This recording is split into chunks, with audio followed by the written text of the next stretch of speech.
Buddy, and welcome to another episode of the Artisans of Steel. I have a great guest today, a friend of mine. It's actually been quite a while. I was just thinking about it. I think it's been about maybe 4 or 5 years since we've had that lengthy conversation last. But before we get into that, I want to talk about our super sponsors for the Patreon this year or this month. And if you are interested in joining the Patreon, you can be part of these conversations. You can help to drive the conversations and actually ask questions directly to these makers.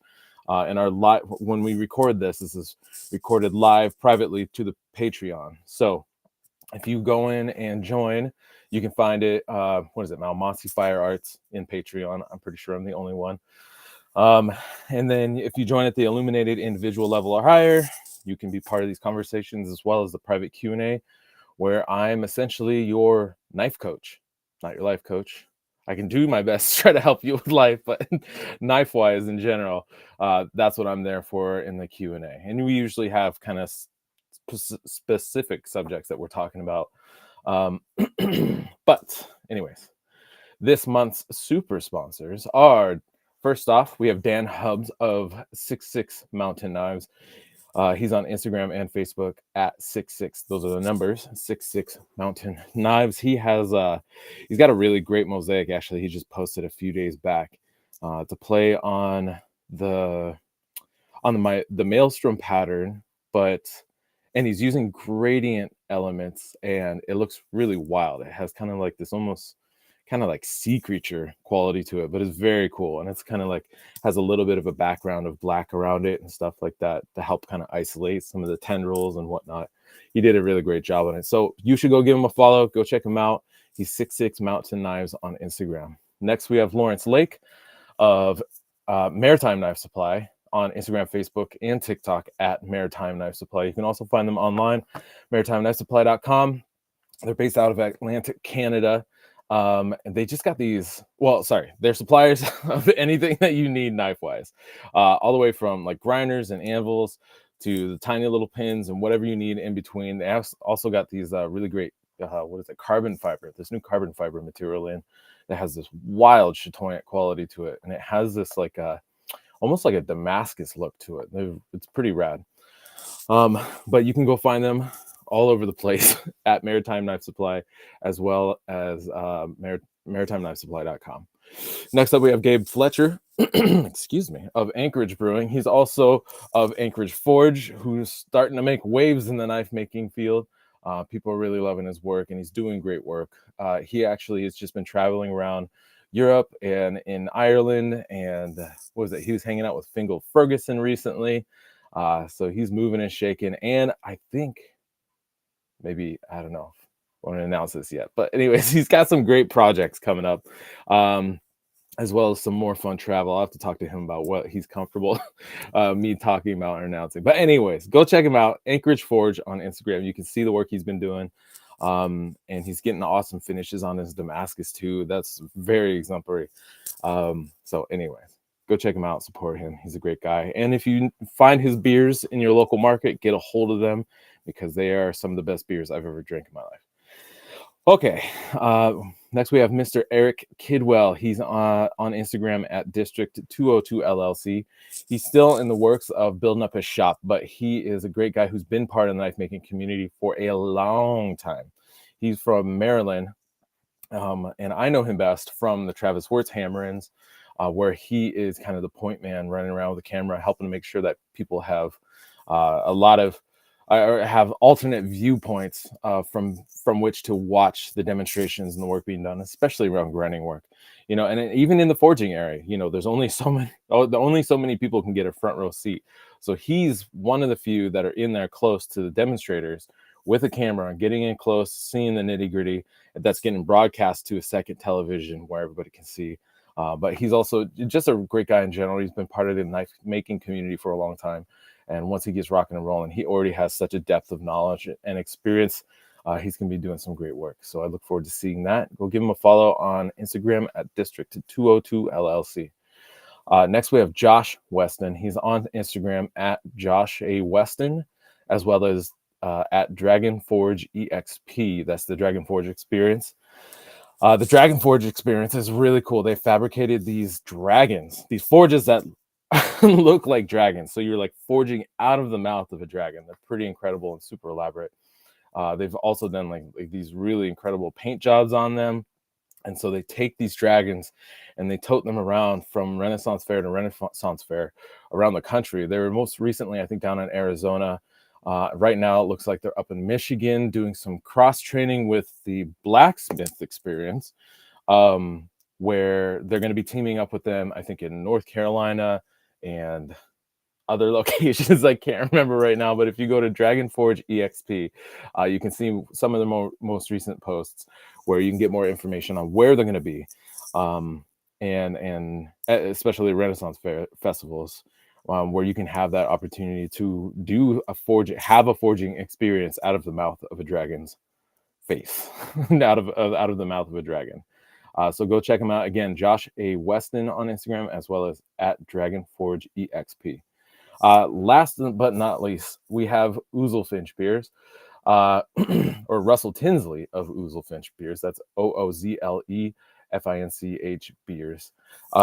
His maker page is Can't Make Knives, which is not true now. He's been doing knife work off and on for the last couple of years, taking a few classes, and he's doing good work. He's pretty natural at it. And but Oozlefinch Beers is an awesome brewery, doing really crazy and delicious, honestly, out of the box flavors. They do a lot of out of the box, when it just like out of like thinking around designing their different flavors and flavor combinations and stuff like that. They actually have a Cinco de Mayo event coming up. So if you're in Virginia or near Virginia, you should definitely make it out to their tasting room for their Cinco de Mayo event. And in general, if you go to your local beer market and you see the Oozlefinch, get it. The labels, not only is the beer super good, but the labels are super creative, really great designs. And if you can't find them in your local beer market, talk to the buyer about getting them in there, because the beers are going to sell. They're not going to have any problem moving them. They're super delicious, really creative and interesting. And so just go give them a follow on Instagram, again, at Can't Make Knives, as well as at Oozlefinch Beers. Okay, so today's guest is he's a friend of mine that I've been connected with for, gosh, I don't even know now, probably close to 10 years at least now. He got his start, or maybe he'll say whether it's official or not, but he got his start, I think, back in 2000, or he went full time back in 2012. I don't know when he actually started, which I'm excited to learn more about. His name's Will Manning. He's a great maker who does a lot of kind of San Mai work and twist and some mosaic work, and he does a lot of work, if not almost all his work, with reclaimed materials. And I've just been a huge fan of his aesthetic, and him as a person. I've been fortunate to meet him and chat with him face to face at least once, if not a couple times.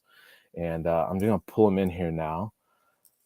And Will, how are you, sir? I'm good. How are you doing? I'm doing good. Thank you so much for joining us today and letting taking the time to be part of this conversation, and giving us an opportunity to get to know you better, because it's not often that you get to get these background stories and these histories of various makers.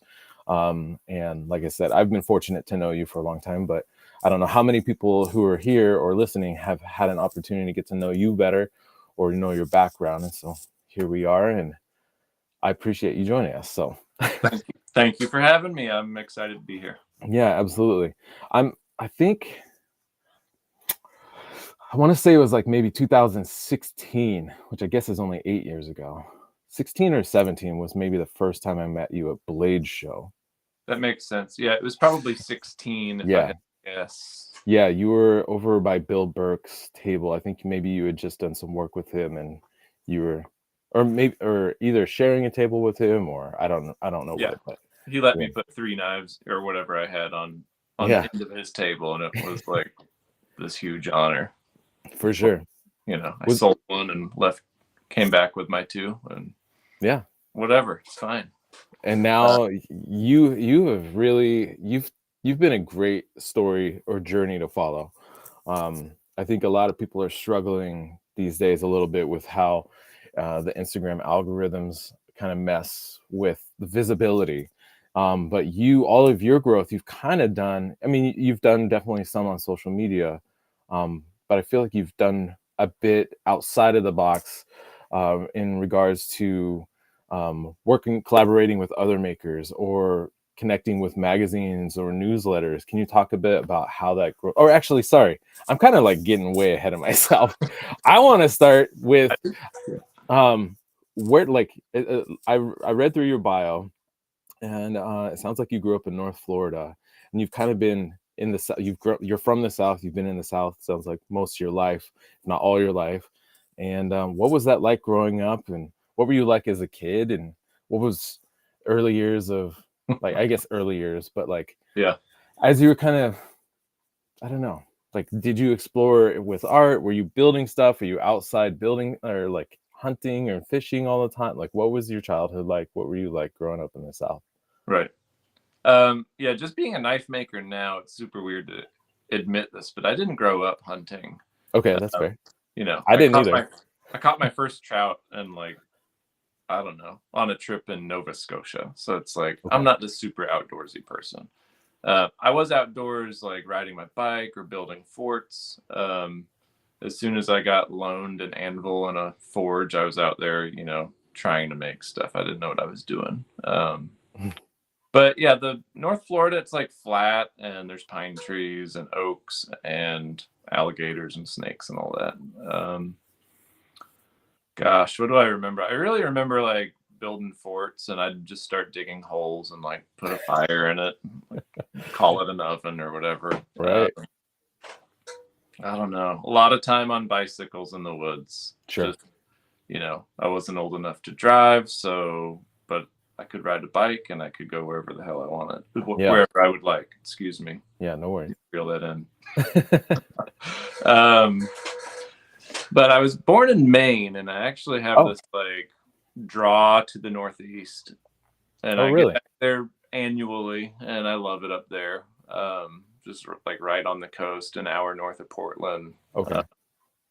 But yeah, we went from Florida, went to school in Georgia, moved back to Florida, moved back to Georgia for my wife's master's studies, and then moved up to Tennessee. So kind of slowly moving north. I got you. On the East Coast. Do you have family in Maine? No, I don't. I got you. So you guys get up there just to be there. Yep. You love it. Yep. Interesting. That's cool. Get out of the heat. Yeah. It was only a couple of years ago that I, after Maker Camp in October, I took a road trip with the family, my wife and son, and we went through Virginia, and we went through New Hampshire up to Maine, and or not Virginia, Vermont. Sorry, the other view one. I was shocked at how, and I think it was just like the timing of the year when all the leaves were turning. It was absolutely gorgeous up there. But along the Maine coast, I could see how, like, the appeal. It was beautiful because we got all the way up to Bangor, and then we essentially kind of just skirted along the coast, driving our way back down. Sweet. Yeah, it was stunning. I loved it. Pardon my ignorance. Where is Maker Camp? I should know this, but I don't. No worries. Maker Camp is in East Durham, New York, so kind of upstate New York. It's about an hour south of Albany. Okay. And about 45 minutes from like northwest of Hudson. Okay. And so anyways, yeah, so we got a rental and we just cruised around and saw a few makers along the way, and it was beautiful. It was absolutely beautiful. I'm still like shocked by Vermont. Yeah. Honestly, I don't know if you spent any time in Vermont, but I was just like, oh my God, I could totally see myself living here. It's just so green and beautiful, and I'm sure it's hellacious in the winter, like absolutely freezing cold. Right. But yeah, it was one of the few places that I've traveled to where I've been like, this is interesting. Cool. Well, and what part? Because I remember being up in, I think, Rockford, Maine, and Orchard Bay. And I don't know how that relates. I think Orchard Bay is like right next to Portland, but Okay. or just south of Portland, like 20 minutes. But what part of Maine do you like? Do you guys like to go visit, or you guys kind of like go all over? Or do you have a particular? No, we go back to the same area. I gotcha. It's outside of Brunswick. Okay. Um, Oh, so up there. no, not New Brunswick. Oh, okay. Brunswick. It's an hour north of Portland. Okay. I'd say it's like southern Maine, mid-coast Maine. Still, so yeah. I don't know. Do you try? Do you guys time it so you're up there for the lobster season and all the lobster rolls and everything like that, or? We do eat our hearts out when we're up there. I believe it. Yes. I don't blame you. Yeah, food. Growing up, food was a big part of our my childhood. Like I remember Sunday came and I'd wake up to like onions and garlic, in a pan. Someone's making soup for the week, and it would just fill the house with this like delicious smell. Right. Like, my mom and dad were always outside gardening, composting, and like sorting recycling was always one of my chores. Sure. So like, I think back, like, how did I come to this path? Like knife making and recycling, and I see like glimpses of it in the past. Another memory that's like, I don't know, it was my first time hitting steel with a hammer. Right. Was like ages ago, and I was straightening nails for my dad, who was like, he's super frugal, if not just downright cheap, and was like, he had a milk carton, like gallons of old bent nails, and it's like, if I wanted something to do in the shop, like I could straighten nails for him. Yeah. And that was really good practice to get like this like tiny little piece of steel, straight enough to use again. Yeah. But I wouldn't say that was like a formative experience. It's just looking back, it's a dot that I can connect. Yeah, no, I think I think that's something I've recently started to try to think a little harder about, because it is those small experiences that add up sometimes to where you end up going.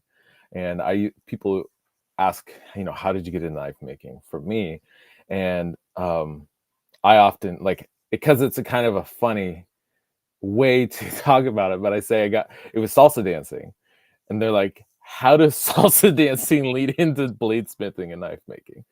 And it was because a friend worked for a knife maker, and she introduced us. But really, I think I've started to look like you're saying, back at the small dots that add up, or the small memories that add up, and create kind of like a warmness or a positivity around a thing, which ultimately is cooking. And so making knives is, it's a craft that helps support that aspect of our lives, because we have to take care of ourselves and our families through cooking and nourishing each other. And for me, that was always a very positive experience. And we didn't have, trust me, we ate a lot of, unfortunately, we didn't have a lot of money growing up. So we ate a lot of out of the box, add water and a little bit of oil kind of foods. Oh, yeah. And stuff like that. But I still I always loved like the buzz and the energy of people working in the kitchen,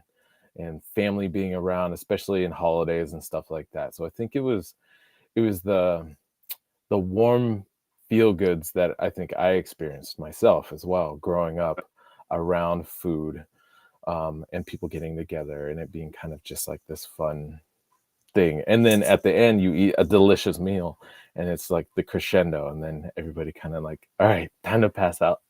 Yeah, go to sleep. Yeah. That's cool. So your parents, did your parents farm professionally, or they just had like a small garden growing for themselves? Just for themselves. Yeah. Just really a hobby, something outside. Yeah. And are you an only child? No. What makes you say that? I don't know. No. I'm just saying, I don't know. I have a brother and a sister. I'm the youngest. I can tell by the way you're talking. You have you're a selfish little snub. No, I'm just joking. That's right. You have a brother and a sister? Yes. And where are you in the lineup? I'm the baby. The baby. Okay. Yes. Okay. By how much? My sister is 2 years older than I am, and my brother's 4 years older than I am. So there's a couple of years between each. Yeah. I got you. So I would like test the bike ramps for my brother, you know. Like, try this one out. Okay. That sounds like a good move. Before I do it, you're gonna test it out. Yeah. I saved him once. So. Oh wow! And how did you end up? You know, banged up. Full send, I guess. I don't know. And what was your like? What were they like growing up? And how did that maybe play into who you've become as well? My siblings, they were both super artistic. Like they could and still can like draw and take photos and play music so well. Like to the point that they're like, we don't need to pursue art. We've mastered it. We're there. We've done it. We're done. Yeah. I just remember there was a sailboat sketch my brother had made in like 4th grade. And I was like, how could anyone ever do that? Right. Sure. And my sister still to this day, like comes up with these insane, I don't know, illustrations, I guess, of like 2-headed giraffes with like flippers. And it's like fantastical, like kids book material. Oh, wow. Yeah. Does she do it professionally? She should. Okay. Yeah, she does not. No. Okay. They both have pretty regular jobs that provide all the things. Yeah. Yeah. Yeah. And you decided not to get the regular job, and you decided to pursue the hard thing. I couldn't. I don't like bosses. Sure. You know, I definitely relate. It's a bit of a thing. Like my best boss ever. Okay. And there was only really one boss that I didn't hate. Okay. But he was the one that was like, "Well, you should consider working for yourself in the future." You know, you could already see he's like, this guy needs to go. He's like gently preparing you for the fact that he's gonna fire you or something. He never fired me. Oh, that's good. We're still buddies. That's great. He owned the metal shop that I worked in. It was a sheet metal shop, and it was when I sort of, I don't know. I had already been blacksmithing as just a hobby, like a 16-year-old, and then right out of high school, I got a job at his metal shop, just making ductwork and laying. You know, it was kind of like very eye-opening to me because I had just grown up around my father's wood shop. He was a hobbyist, like chair maker. So that was the first time I really like produced metal to make money with. Was like, you know, it was ductwork, but it was it was in this ancient shop. There was still a bullet hole in the tin roof from where the original owner used to play poker, and it was under this giant oak tree. So when we needed to like hoist the shear to get repaired into a pickup truck, like we would use the, I mean, it was great. It was like, it doesn't exist anymore. Right. Like a really small mom and pop sheet metal shop. And it just, I just walked in and basically got hired. You know, he was desperate and I was desperate, and you know, this kid, it was destined. Before we continue with that, I want because you've referred to your parents a couple of times now. So your dad, he was a hobbyist woodworker. Yeah. And what was, and you grew up kind of like straightening nails in a shop, like, and stuff like that. So what was, I guess I'm trying to understand, like, what were some of the things that opened your eyes to the idea that a conventional job doesn't necessarily have to be the way. But so your experience though with your dad, what kind of, like, was he actually good, or was he a hobbyist that wasn't good, but it was a way for him to unwind?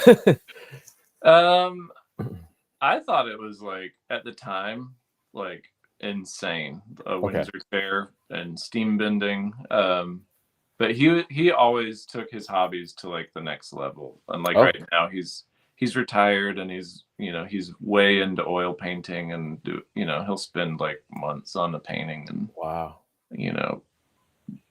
I don't know what goes into it, but he's really into color theory and composition and all that. But it's like, it's his hobby. So it's not really, I didn't get like working for yourself experience from anything really growing up. But I was always sort of drawn to like, I could like hustle this and make some money on the side. Sure. at some point I like loved magic tricks. Like, this is Oh ridiculous yeah. that I'm sharing this because it's so embarrassing. But, like, Why? I wish I knew more magic tricks. oh man, I loved it. I dreamt of like putting on magic shows and crap like that. And it's like, no, I hate being on a stage. I hate being in front of people. It was the worst idea ever. Right. I just needed to play some magic tricks or something. That's fair.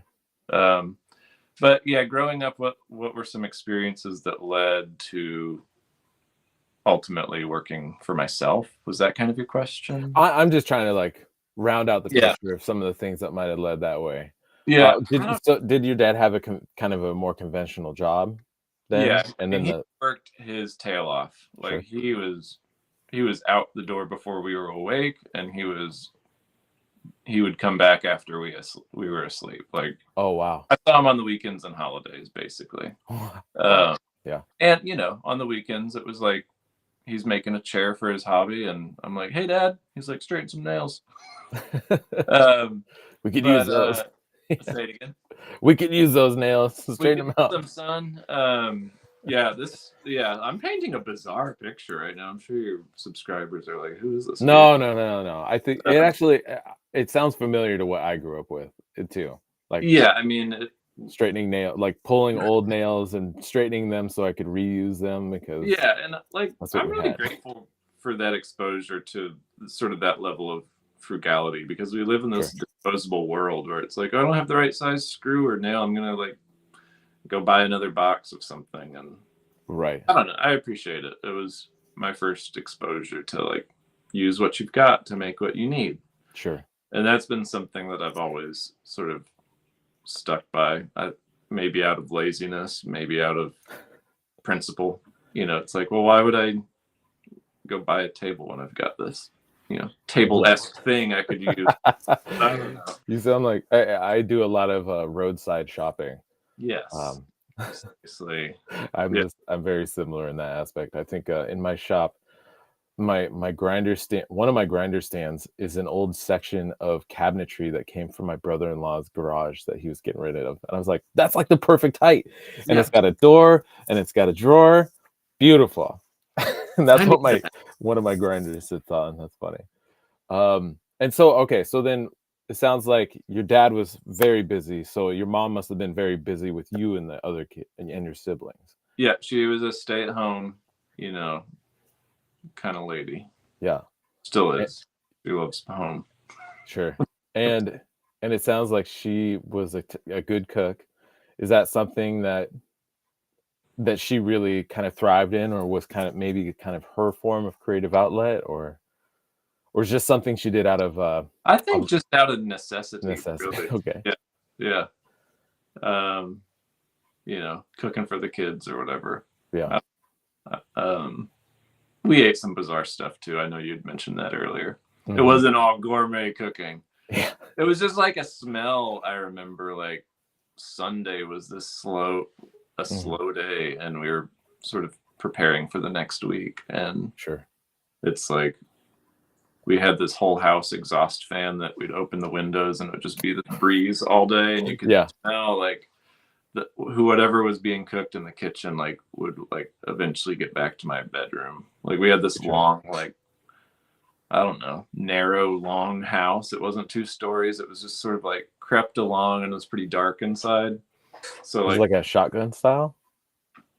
It had just been added onto a bunch. So I got you. It felt like real snaky, and it was on like a little bit of a hill, so it kind of went with that like curvature a little bit. Yeah. Yeah.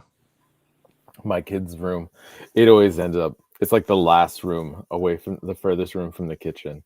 And it always happens. I put him to bed, and you don't notice any smells because you've been in it all day or all evening.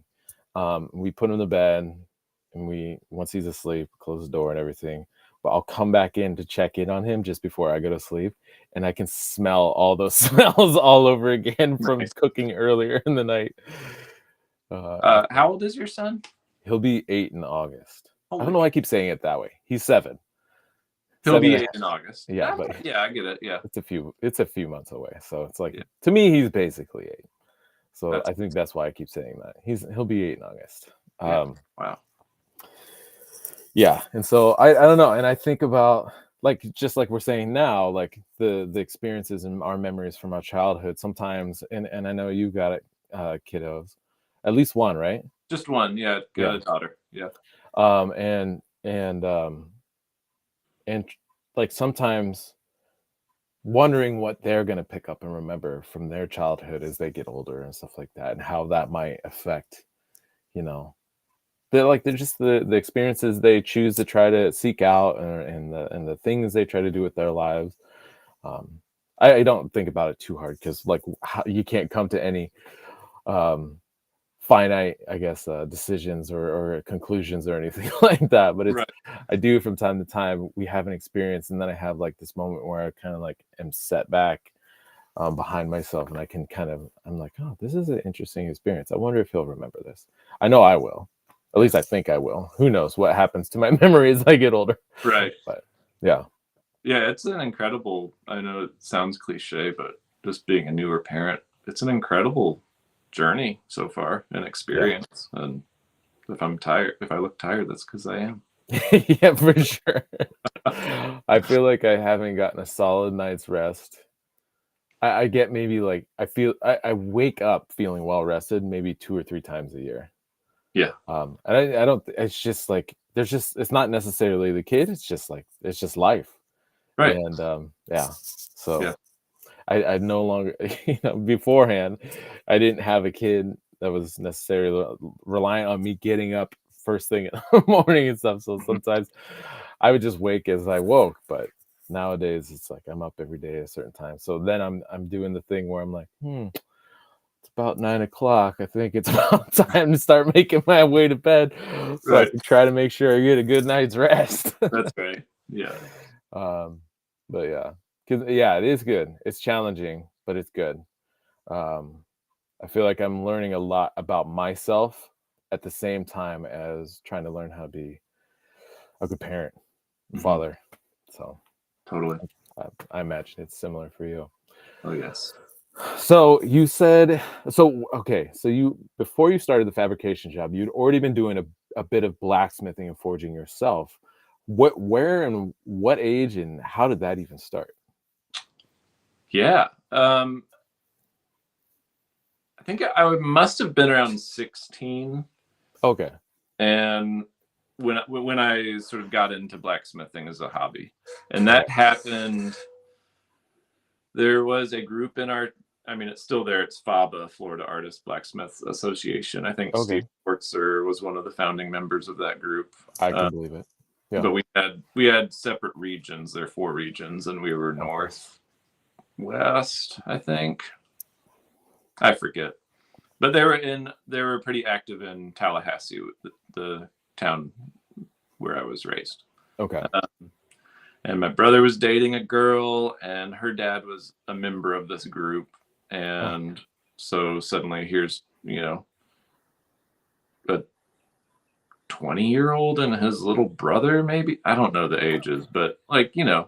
like a 20-year-old brother and his 16-year-old, little brother Yeah. are there, and like, let's lend them an anvil and a coal forge and some tongs and a vise, and just Oh, wow. So you were at her dad's shop, or just like at one of the meetings? know that he just let us borrow one. I think Oh, maybe wow. we went to a meeting first, and then Yeah. he let us borrow this, and he was like our junkyard doctor. We'd get in his truck and go to the junkyard, and that was sort of our first introduction to that. And for me at that point, like, it just took off. It was like this amazing fire. Like, the kindling was set perfectly, and then he just put a little spark in there.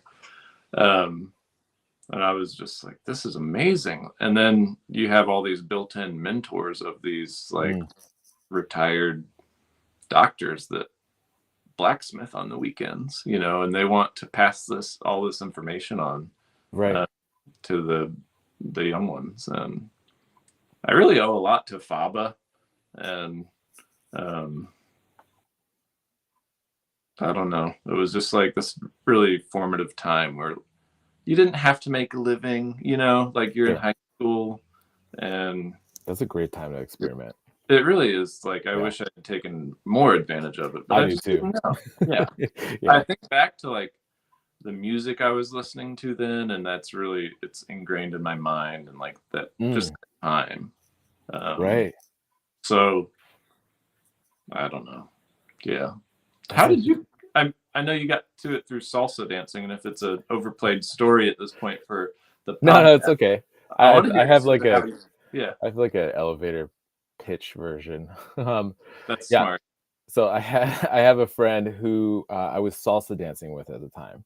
Okay. So I initially started taking classes with her at the local community college as a PE class, because at the community college you can take like weight training and yoga and all this other stuff that count as a PE credit. And she taught salsa dancing lessons there that counted as a PE credit. So I started taking classes. I picked it up really quick. Also, by the way, anybody that's listening or watching this, salsa dancing, if you're into people, if you're a guy and the girls, it is a great way to meet girls, because you're like one of maybe 3 guys in a class of 20 girls. And it's very interesting. Just like, it's not necessarily flirtatious, but just like the experience of being basically hand in hand with a stranger, standing like only a couple feet from their faces, and like working through some of like the awkwardness and stuff like that. But if you're good at it, boy, they love dancing with you, I'll tell you what. And so I was pretty good at it, and I had a lot of fun in that class. And then she eventually asked me to become her dancing partner. Um, and so she started like downloading everything she had learned over years to me over a summer. And then I was like assistant teaching classes with her and doing small community performances and private lessons and stuff like that. And so she got a job. She was working for one company doing kind of like bookwork stuff, administrative work, and they were closing down. And she was looking for something else. They introduced her to a friend of theirs, who ended up being Bob Kramer, who just as he was getting ready, like an article was about to come out on him in 2008. That was going to be in the New Yorker, and he was expecting a lot of demand. So he needed help in the shop. And so she was part of that, because to that point, he was just kind of managing everything himself. And so after he hired her, they were getting along well. And then he was like, I think I need somebody else in the shop. Um, and at the time, I was still working with her doing the salsa dancing stuff and working in a restaurant. But I didn't really have much direction. Like I said, I met her through taking classes at the school, but I was not good at school in regards to doing all the busy work. I loved learning. I was great at taking tests, but I was terrible at doing the busy work. And I failed a lot of classes because of that. And to the point where the college is like, we're going to give you some time to kind of like figure some stuff out, because basically we can't have you continuing to fail classes and making us look crappy, because you're bringing down our gross GPA across our student body and stuff like that, essentially.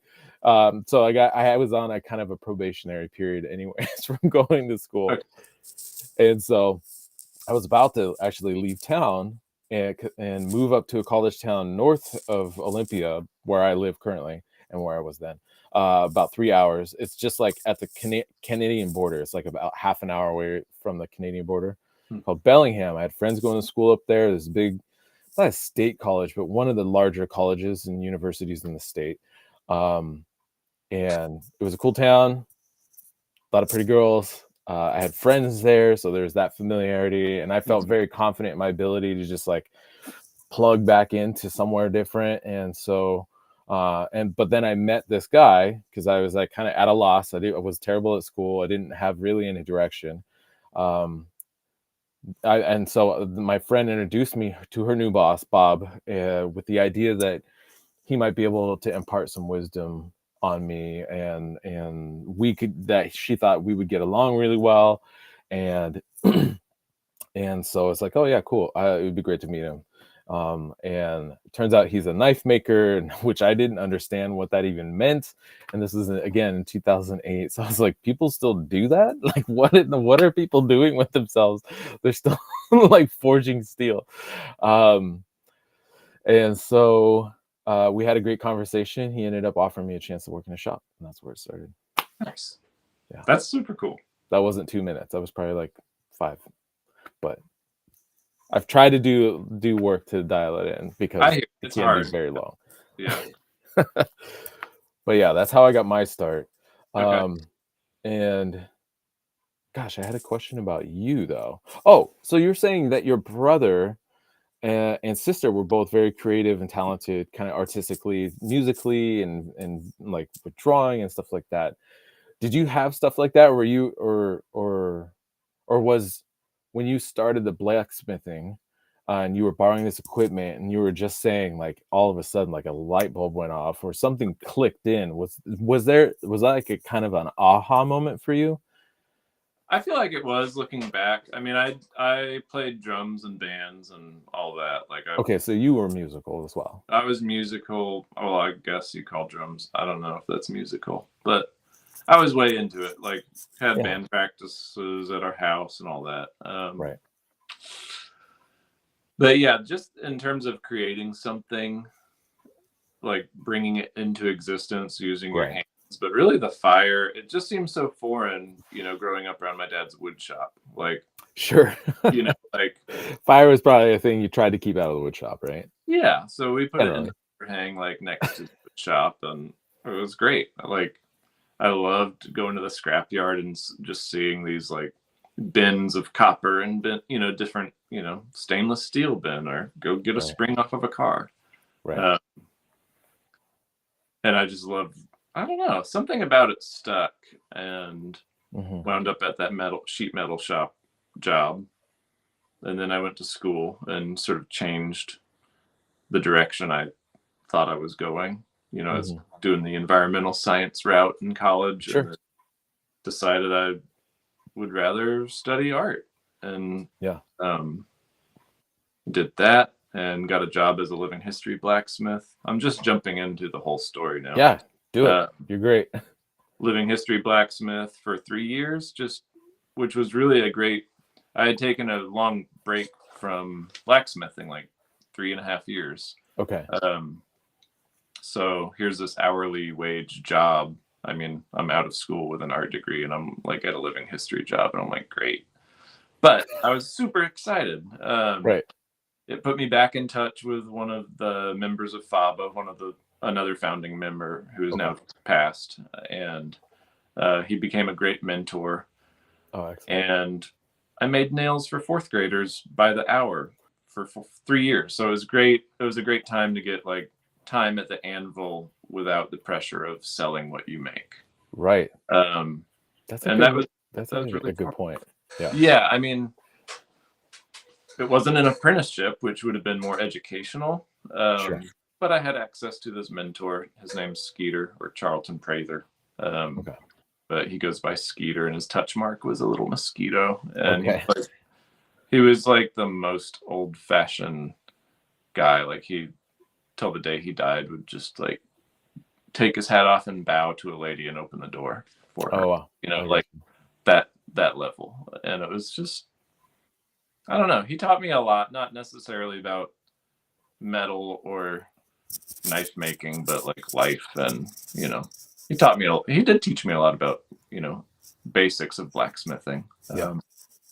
But, I would make my own charcoal and start every fire with a flint and steel. And it was this leather bellowed, like old style forge. And I loved that. Sure. And then like I was still playing in bands at that point. I'd moved back to Tallahassee and was playing in a band and had an after practice sort of beer and meeting with the band at a bar. And then I was like, who's that?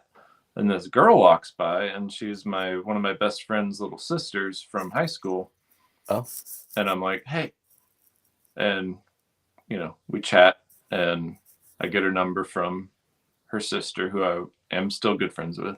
Okay. And family with now.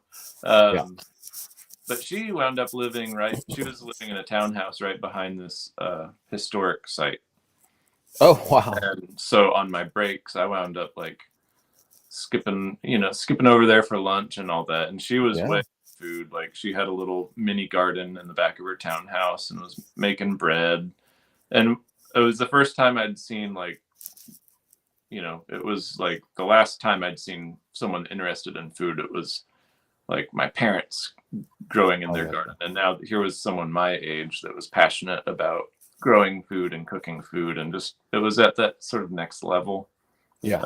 And I was like, well, I'm a blacksmith. I could make you a knife. And that's really when I started, you know, trying to make knives. And I would bring them over to Lee's townhouse, and she would, you know, be very nice and very critical at the same time. And I just like loved it and kept coming back for more. Yeah. And I think, I don't know, that's pretty interesting to hear your side. Like you went straight into like a top knife maker's shop, and that's your introduction. Well, to metal. Huh? But to metal. But before that, like ever since I was a little kid, I always loved woodworking. I always did a lot of woodworking. Okay. Through middle school and high school. Cool. As well as being somewhat musically inclined and artistically inclined, drawing and illustrating. Yeah.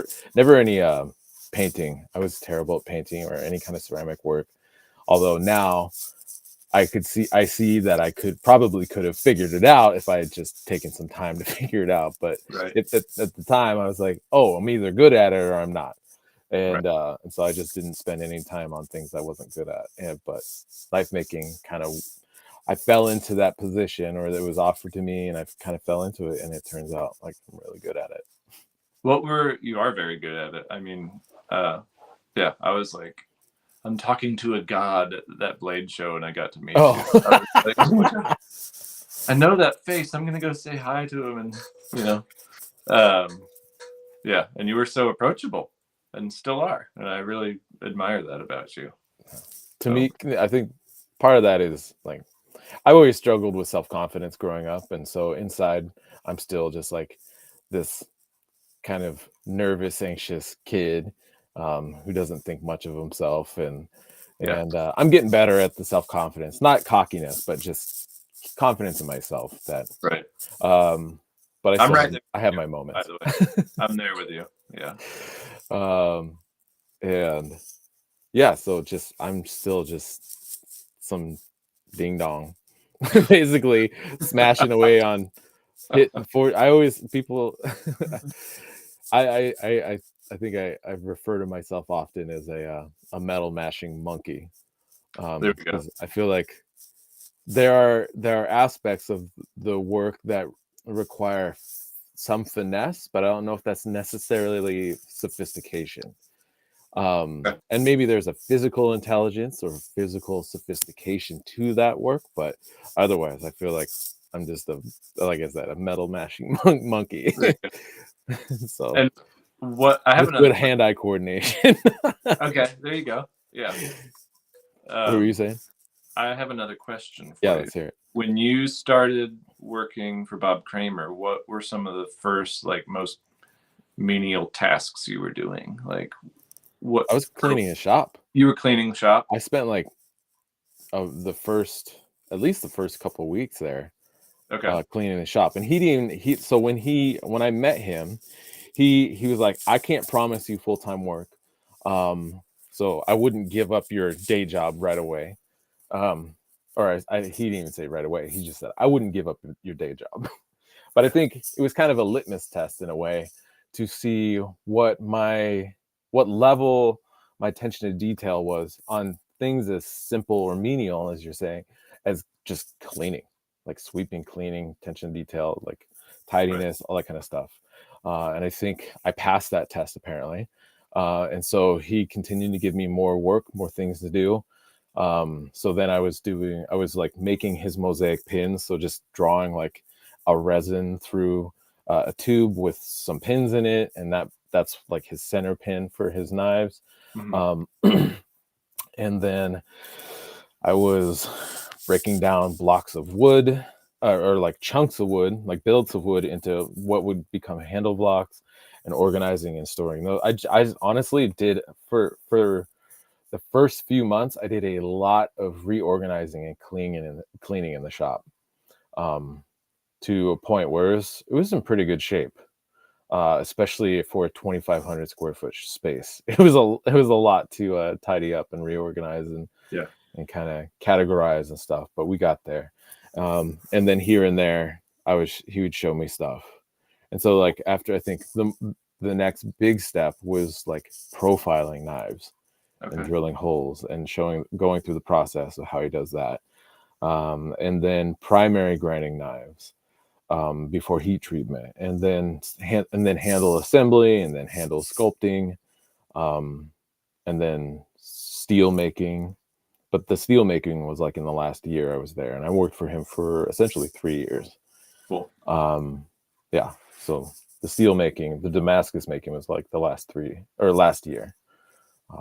But yeah, otherwise I was doing all the primary grinding work, all the handle sculpting work, billet cleanup. Yeah, that was actually probably another one of the menial tasks, was just cleaning up billets. He'd forge a billet and then he'd send it over to me and I'd clean it up. Gosh, that must be nice for him. Yeah, I know. And honestly, like I've changed the way I clean my billets so that because when I started my own thing, I was like, oh, what if I have to like eventually get to a point where I'm going to hire somebody? How do I teach them how to clean billets? And I actually, as well as like, and having it play like a double or work double duty. So it's cleaning the billet, but also teaching a skill that can be used somewhere else. And so I've actually started cleaning billets by hand on the grinder. That way I know it's flat from side to side, if not maybe gently crowned.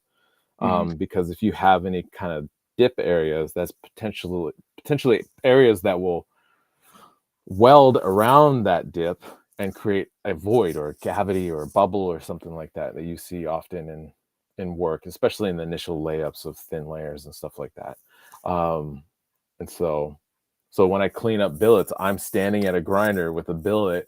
Either it's the whole billet, depending on the size of it, or if it's too big, then I cut it up into the smaller pieces, and then I just clean those by hand. But I think that teaches, and it's good practice for me, muscle memory about how to like lay a piece of steel flat up against a platen again, and kind of like grinding, understanding rate of removal, being able to read the scratches, like if the belt is cutting sharp, or if it's starting to glaze over, if it needs to be refreshened, or it just needs to be changed in general. Just by changing that process of how I cleaned up billets made a big difference. And actually, I'm realizing I actually started doing that when I worked for Bob. And he didn't care. He's like, as long as the billets are clean, that's all that matters to me. Yeah.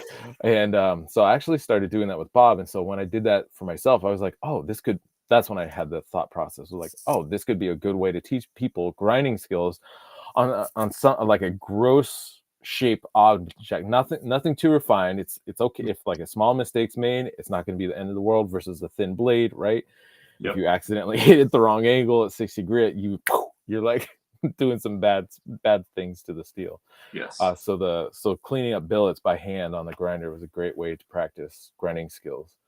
And I think I'm pretty I've gotten pretty proficient at the grinding. And working for Bob, there was a lot of, I just got rep after rep after rep after rep grinding blades and stuff like that.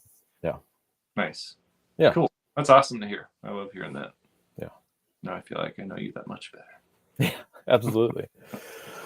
So you're okay. And so at what age are you working? Was that after college or during college that you started working at the Living History Museum as a blacksmith? After college. After college. Yeah. Okay. Actually, my father had sent me like a little listing for an internship somewhere. And I was like, I'd graduated in 2007. So like and then I worked freelance doing like sound stuff for a year. Okay. And then the economy was whatever, the housing thing. Right, in 2008. So 8-9, I guess. Yeah, 8-9. So that all went the direction it went. And it was like impossible to find real work. So there were unpaid internships, high and low and left and right and everywhere. Yeah. And I got so sick of those and burnt. It's like, how long do I have to do this before I can get a job? You know? Right. So Okay, so you were like 22, 23 at the time then? Because if this is post college in 2008, 2009. So yeah, I'm gonna take your word for that. I was born in '84, so. Oh, me too. When? Oh yeah. All right. August what? 16th. Oh, I'm the 21st. Oh. You are a few days older than me. And your son? My son is August 4th. August 4th. Okay, a whole bunch of Leos. Bunch of Leos. Mm-hmm. Funny. A few See you days later, older? Mike. Mike Ford just jumped in and said he's going to see us later. But anyways, Mike has been a great supporter of the Patreon and stuff throughout time, and so he's always here in the chats, and it's always good to see him. So thanks, Mike. We'll catch you later. Okay, so you're a Leo. I'm a Leo. I didn't realize we're like basically the same age. You know, it's funny. So Andrew Mears was also born the same year in August, but he was born on the 30th or the 31st. Okay. Can never remember, but he's it's towards the end of the month. He's basically a week after me. Sweet. Yeah. It's interesting to find other people who are like, oh, we're like the same age. Yeah. We're contemporaries in age for sure. Right. As well as knives. Well, actually, I'd say Andrew is way ahead of me for sure. It's way ahead of him. He's way ahead of a lot of people doing some really incredible stuff. Actually, damn, I need to get Andrew on here. He's been part of the calendar. Okay. Get him on. Anyways. Had him on here long ago. Yeah.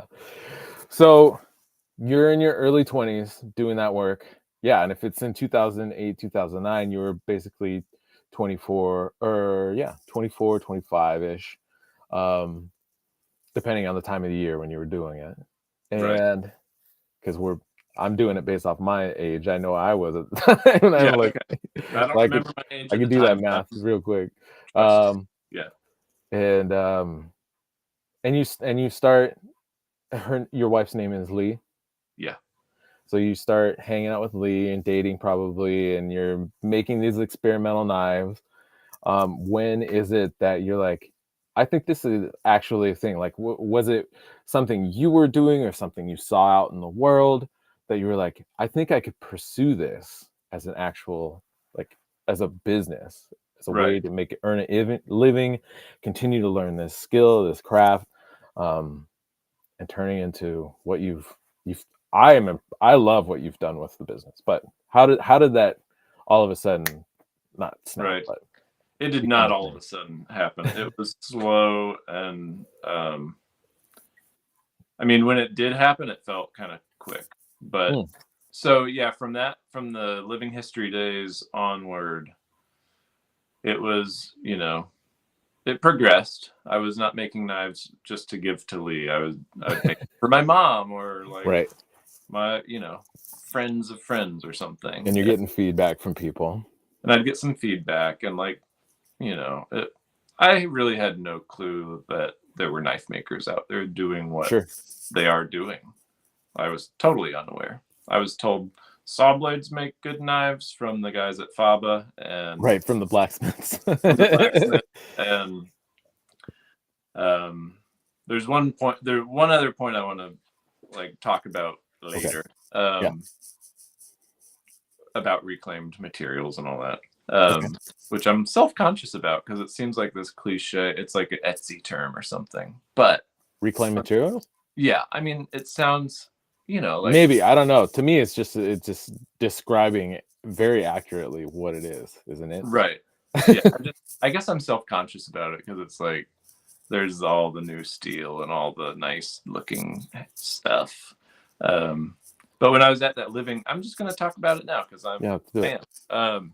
At the Living History site, it was a state historic site.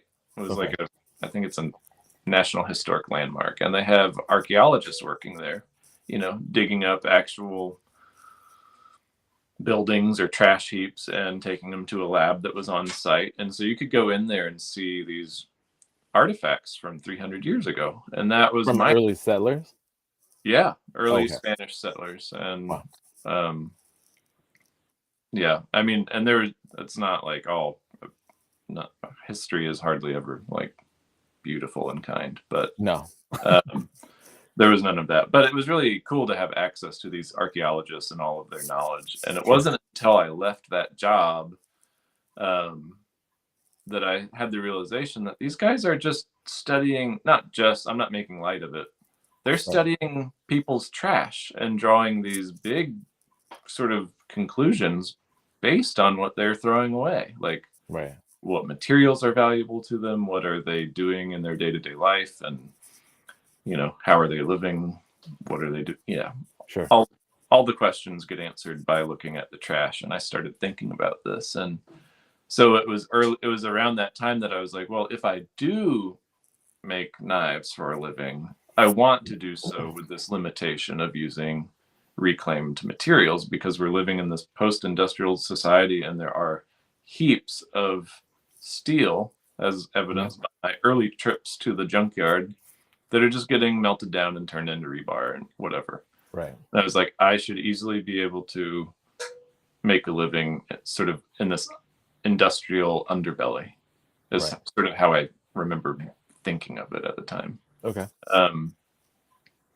And that just was like just a thought, and just ingrained in me in a way, just from my childhood and growing up, like recycling and using what you've got to make what you need, and all that just, like, those archaeologists just drove the point home further for me. Sure. And I think it's just, you kind of hear what you want to hear, and that's sort of the direction I was leaning. So I was like, yeah, this is good fodder for my shtick.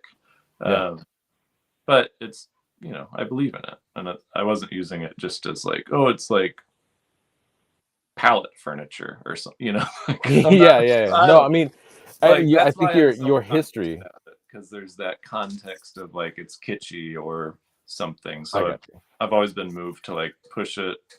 I'm not. I see where you're the kind of the concern around the reclaim thing. Thank you. Okay. Because it does. I feel like it does get thrown around as like, if I say it's reclaimed, that automatically has a certain sense of like value added to it, versus the fact that your life has been around being conservative about waste in general, whatever it is, it sounds like, so that you are putting less waste out into the world, or as little waste out into the world, through your upbringing, through by the way, like through the way your dad cooked or worked, and the way your mom cooked, it sounded like everything was it was important to have as little waste as possible. So it's not just a catchy phrase that you can throw out there to be cool, or for the work to sound cool. It's been part of kind of your ethos, your philosophy on life in general since you were a child. Basically, yes. Yeah. And I also, in the blacksmithing community, that's like recycling was just like what you did. Like, you never bought stock unless you're a pro building a staircase. Then you'd have, your 20-foot bars delivered to your shop. But for all of the hobbyist blacksmith, it was go to the junkyard and see what you can find. Absolutely.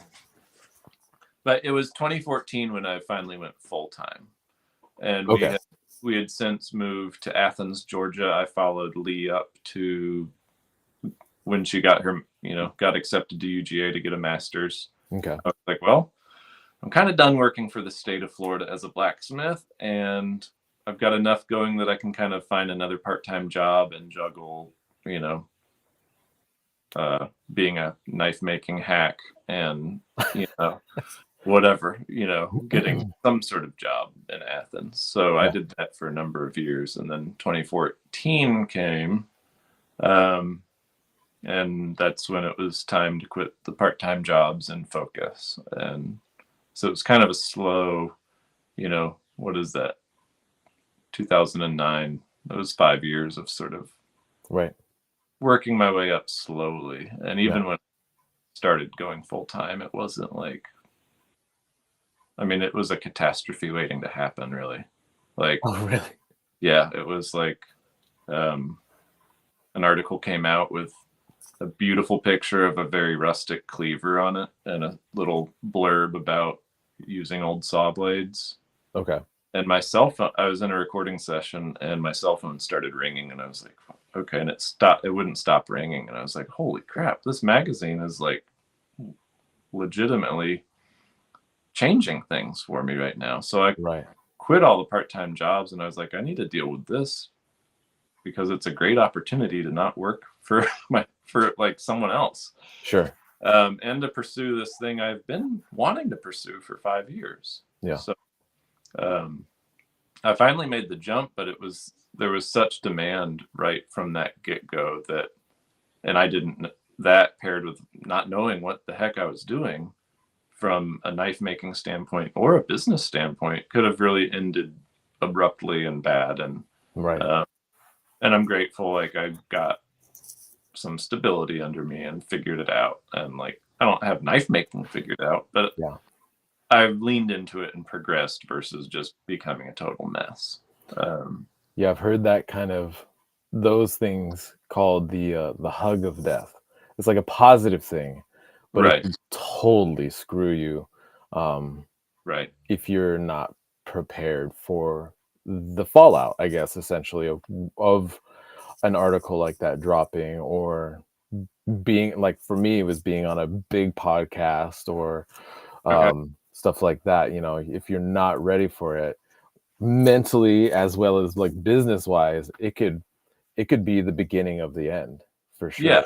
And it was, I mean, it was, I was like, oh, like it didn't take long for me to feel burnt out.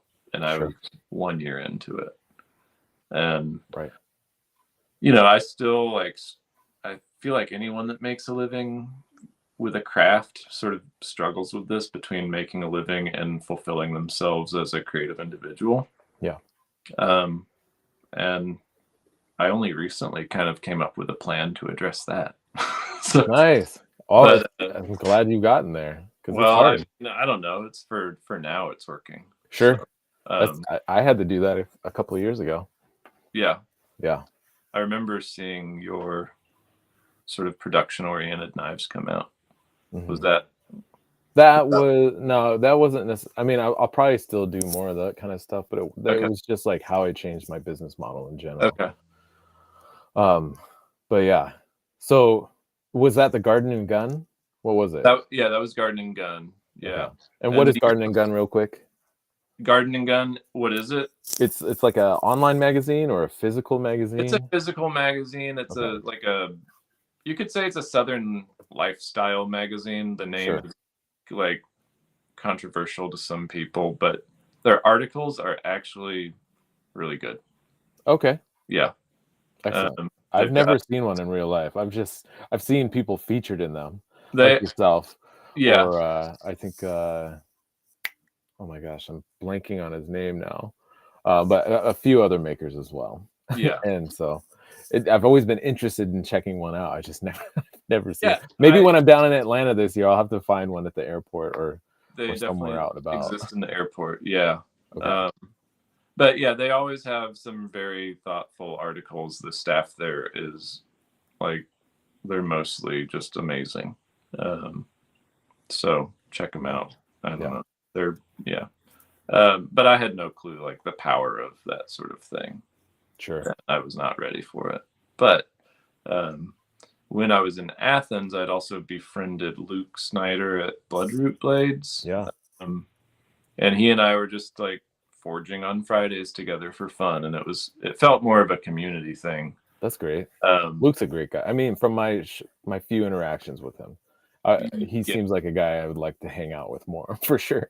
he's I enjoyed our time together there for Yeah. sure.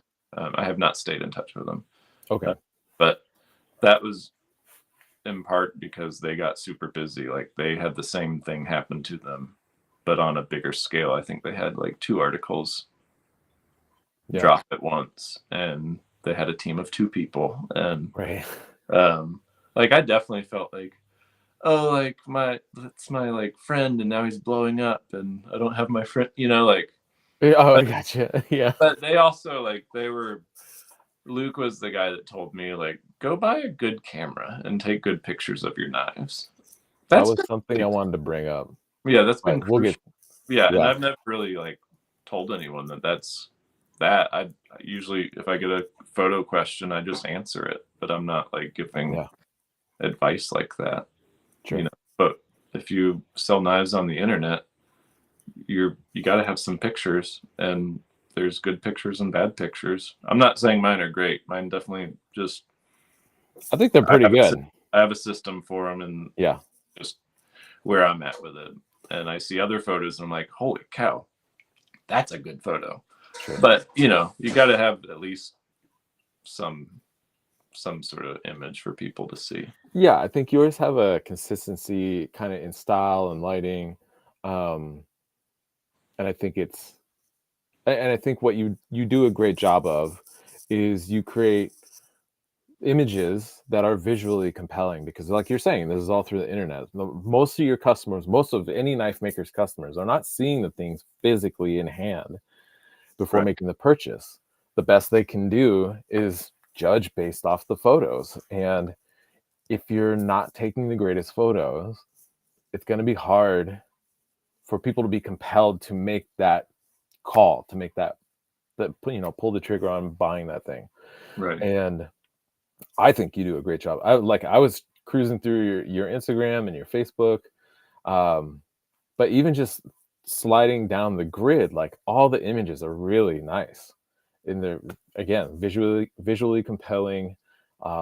Your setups are really cool. I like the way you incorporate a lot of like either flowers or feathers or kind of just natural things, natural tones, natural feelings, and I think it complements the aesthetic of the blades as well as the handle materials that you're working with. And I think that's also important too. You want it to have kind of like, or one in general, not you specifically, but one in general should have kind of like what's the word? I don't know. Consistency is all I can think of right now. But anyways, between like a synergistic quality between the backgrounds and the subject itself and Right. the things around it. And I think there are a lot of photos I see that are just like there's like this contrast or juxtaposition within the composition of the photo that doesn't sit well visually for me and Right. sometimes makes it difficult. I can often get past that, but that's one of those things that might become a barrier for a potential customer if they're looking at something and they're like, oh, and they go like to the I've next had thing. that feedback too, and I have just ignored it so far because I'm not ready to address it. But like, not Sure. everyone wants flowers next to their knife. You know, it's just sort of I love it. feeding my creative photography, whatever. You know, it's like when I get my camera out, like I'm not a knife maker anymore. I'm gonna have fun. Like I don't know, Yeah. like the knife. I've been looking at that knife for like a month now. Let me make it a little more visual appealing to myself. But Right. yeah, I don't know. But also like at this point, black backgrounds and flowers are like overplayed, you know. So it's something I think about, but I don't know. Actually, I just realized this is a great opportunity to pop up a photo of some of your photographs. Oh no, Um, uh-oh. No. I gotta go. Bye. Peace. Peace. Where's the one? Oh gosh, I don't know. Maybe this is one of them. Yeah, you got a nice old and like an aged piece of wood. I can't tell if it's on top of concrete or more wood nearby. Underneath it, you got all these beautiful flowers, and I don't know. I think it helps balance out because otherwise it would be a lot of darkness.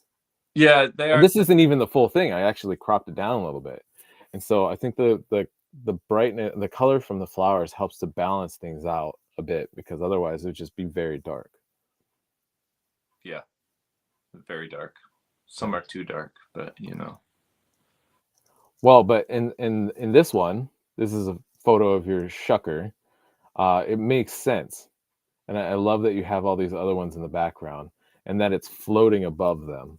Looks like a magic trick of some sort, almost. Magic tricks. Yes, Magic tricks, bring back that magic, baby.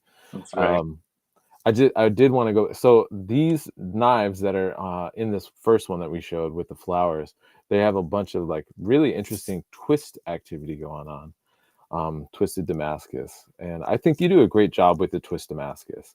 You're finding a way to make it interesting. Often I've actually tried to stay away from twists a lot because they aren't necessarily as compelling to me as other patterns. It's a great way to introduce activity, but Mhm. twists are often kind of, for me, boring. Now, does that Yeah. necessarily mean like I shouldn't do them? Because I'm sure there's plenty of customers that would buy them, but I'm trying to, like we were just saying, like trying to figure out a balance of doing this work so that it can sell, but also so that it's feeding a creative part of ourselves as well at the same time. And Right. I've stayed away from twists, but I've like work like yours and a few others inspire me to do more twist work. And I think I've figured out a way to do like complicated twists that have all kinds of weird stuff going on in them without losing too much waste or creating too much waste at all. I don't necessarily work with reclaimed materials, but I hate material waste, especially when it's Damascus of some sort that I've spent sometimes 3 or 4 days making material or making the pattern from, Right. just to cut away or lose a bunch of stuff is so frustrating. I hate material waste. But anyways, photography. So Luke said, get a good camera. Yep. And that's like the one takeaway I have from that experience with them. I Yeah, mean, aside from, it was sort of potluck style, so there was good food, and right. uh, it wasn't necessarily a learning experience for me. It was sort of Sure. like just hanging out. I was still like clueless. I was like, "What- well, I'll call this a knife. All right, cool." Yeah, Um, so yeah, but the camera thing stuck with me. right. But it's not all pictures. Like at this point, well, even then, I would have liked someone to pick up those knives and say, "Oh, this is better than the picture." Sure.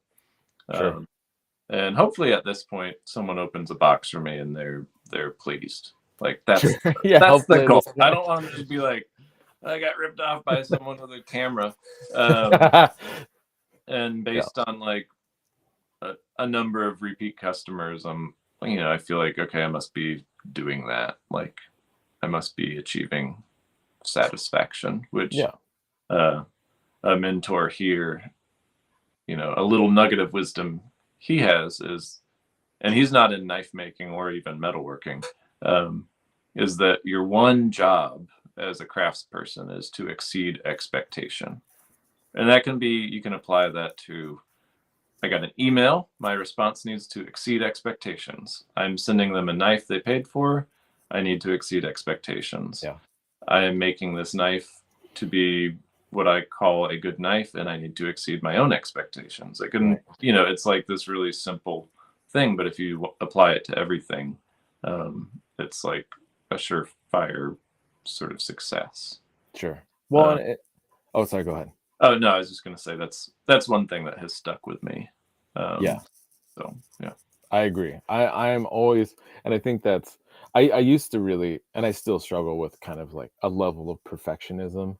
Um, but at the same time, I also got to get things out the door. And if I think if I'm trying to make something perfect, it's impossible. So I will actually never get something out the door, or I'll end up screwing it up beyond repair in the attempt of trying to make it perfect.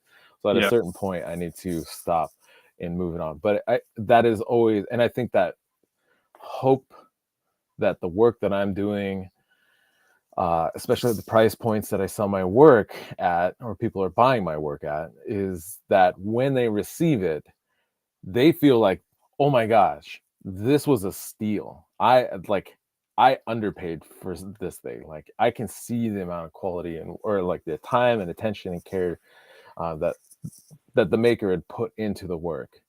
And for me, in addition, like all those things you say, I fully agree with and believe in as well.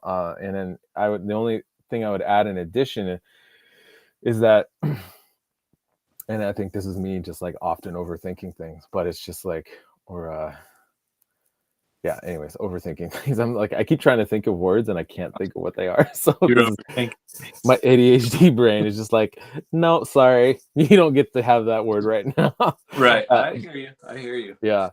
Um, and so, so money is like essentially a representation of people's times for the most part, time they've spent doing their work or whatever in exchange for pay.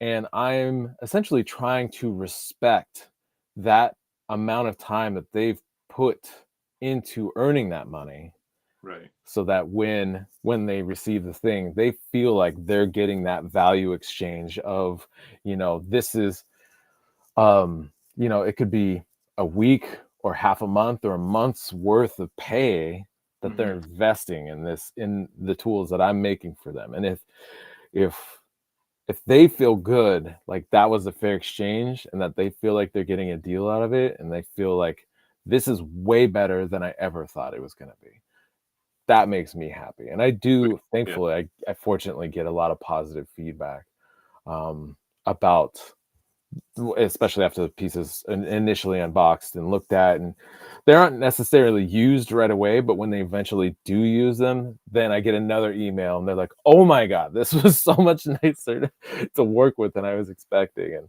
And they expected it to be great and it exceeded that, so Right. just like, I think what I'm trying to say essentially is like, I'm right there with you. Like, I have, again, like I talked about earlier, like some self-confidence issues and stuff like that, and I hate the feeling of disappointing people.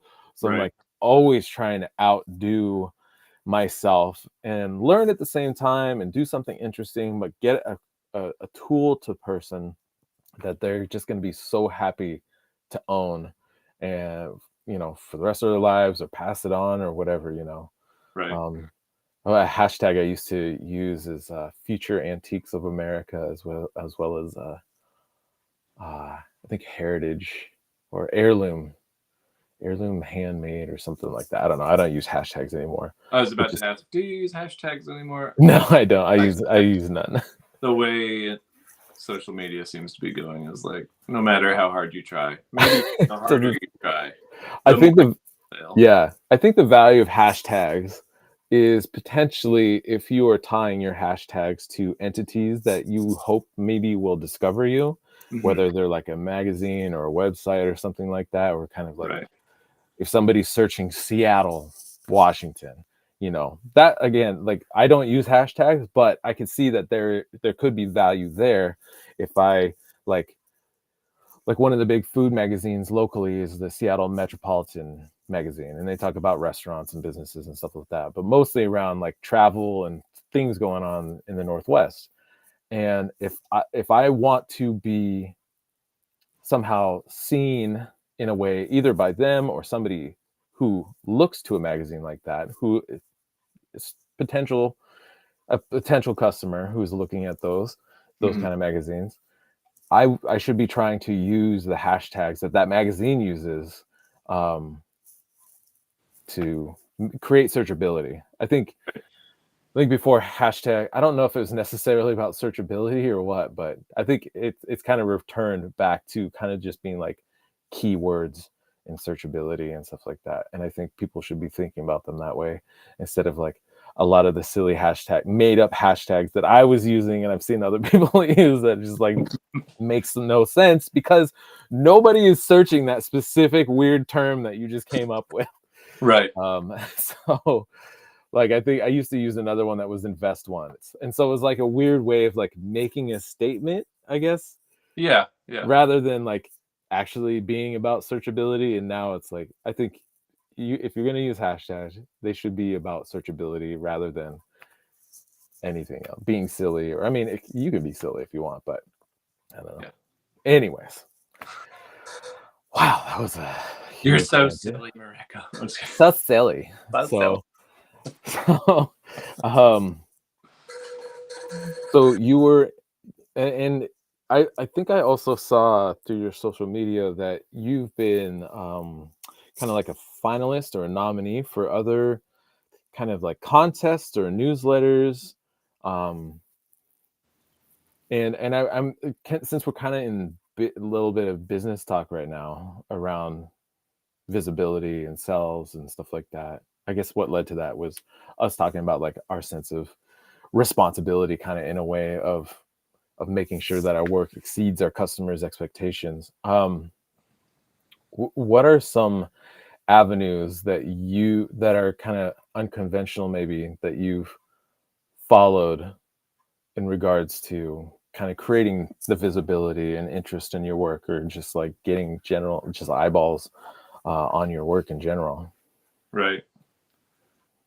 I have no clue, really. I mean, Perfect. that gardening gun thing was like a Yeah. snowball. Like after that, Did they reach out to you, or like was that part of or somebody like someone, nominated you? someone encouraged me to apply, and it was $75, and it's like, yeah, okay, I'll send a picture and fill out their form. And after that, it was like people were looking at that magazine for their next press story or whatever. So at that point, it Oh, snowballed. I got you. Yep. And all of that has come to a halt in the last few years. Like before COVID, like press was Right. just not happening. Right. But there's enough momentum there that it's okay. Yeah. At some point, I was like, what am I going to do? You know, how am I going to sell the next knife? But it's like, Right. no, you put that effort into your work and it will sell itself, you know. But I know that's unfair because I have this sort of built-in audience Right. you know, so, and a lot of people looking to build that. I have no advice other than I'll pass on what Luke told me: get a good camera and take some better pictures or something. You know, like, not trying Yeah. to knock anyone. I No, no, I no. hardly follow knife makers because I get so down on myself. Like, I Oh, know really? I know some of my favorite knife makers, and I don't even like follow them because it's like such fine work, and I'm like, man, so for me, social media is like kind of a negative place in a way. Okay. Yeah, Like I have to keep my distance from it. So that's fair. if I I'm can not relate to that following for you sure. because I think you're amazing, or I just don't know about you. But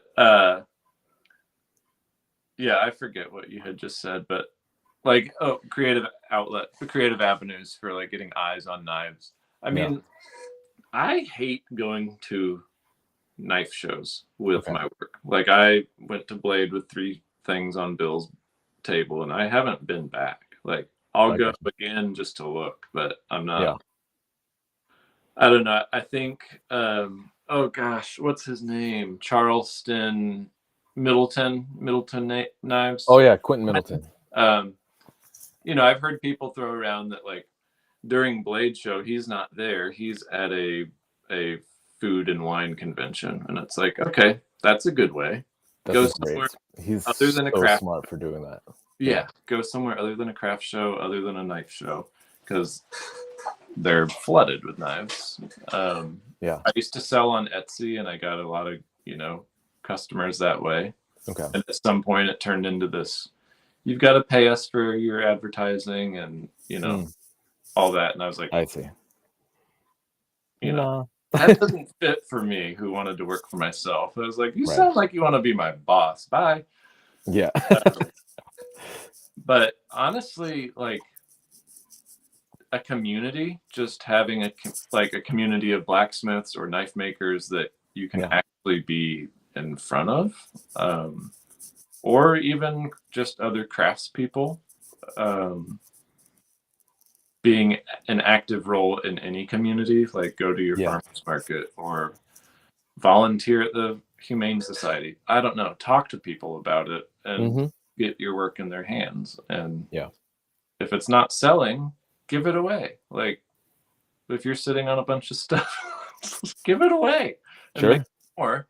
And like, I don't know. That's not really great advice. Sell your work, don't give it away. It's not, but I mean, if you can sell it, sell it. But I think if you're in a position where either you have work that's excess and hasn't moved, or maybe you're still in a transitional period where you have a conventional job and you're not necessarily relying on the sales of your knives to earn your income, you're in a little bit more flexible position to make something and give it away, to create kind of that sense of um buzz, I guess, or excitement around what you're doing. Totally. to potentially create visibility. And I definitely have done that. Yeah. I don't really do it anymore, but I've kind of gotten to a place where I don't need to. So Right. I think that's a big indicator. You don't do that forever. You do it kind of in a way. It's kind of like an advertising budget, essentially, in a way. I'm gonna give away this knife that I value at this much. That'll be part of kind of an advertising budget, with the Right. hope that there will be visibility around that. But trying to Right. figure out how to create that interaction so that it's a net positive is difficult, because Right. you could send stuff to somebody, but then who knows if they're ever going to actually post it. And so I think, though, if you are able to strike up a relationship with somebody and kind of get a dialogue going, then send something their way, then they're a little bit more excited. They have more of a connection to you. They're more excited to talk about the thing, rather than just be like, send this to this person, they're going to use it and it's going to change my life. That's unfortunately just not how it works It at all. doesn't happen. No. You could do that all day and it will not happen. I've done it with probably 12 knives Okay. up to this point. And I think one of them translated into a potential sale. okay. Yeah. And the best one, actually, when I did Joe Rogan's podcast, he has 4 of my knives. Okay. But I didn't give him those knives. He not only did he pay, he waited a couple of years on the backlog before I got through those knives and built those knives for him. Yeah. So he waited, he paid full price, and then he started posting about them, talking about them. He had me on his podcast. Like, that was like the best customer that you could have, essentially, right? Somebody who pays for your stuff, happy to wait, they're excited about the work, they advertise it in a big way. That led to a lot of leads, for sure. Mm-hmm. But that is very rare opportunity, and I still am not quite sure how I got into that. He came to me, and Sweet. that was like, there's no way I could have connected with him, but he somehow found my work, and it just went from there. Yeah. That's awesome. Yeah. I guess, yeah, you were talking about some other creative ways, and I did say, like, if they're not selling, give them away. And that, as soon as I said that, I was like, I do a giveaway every year. And it's my excuse to do something else. Like, usually when it's hot, I'll give away a knife in June, probably. So coming up, and it's I feel like there were, so everybody go sign up for his newsletter. Yeah, go do it. There was a time when I felt like every knife maker on Instagram was having a raffle to sell a knife. Yeah, sure. And that seemed like, okay, that's kind of cool. Like, it was different, but it got old. But that's where I stole this idea from, and I was like, I'm gonna have a raffle, but I'm gonna sell T-shirts as tickets. So even if you don't win the knife, you still have a shirt, which is good advertising for me, or whatever. Like, I could justify it. Yeah. And at the end of every giveaway, I'm like, yeah, I lost money on that. Like, by the time I gave away that knife and printed shirts, like, yes, I made some money, but net, like, it's not lucrative. It's just kind of net negative. Sweet. It's creative fun.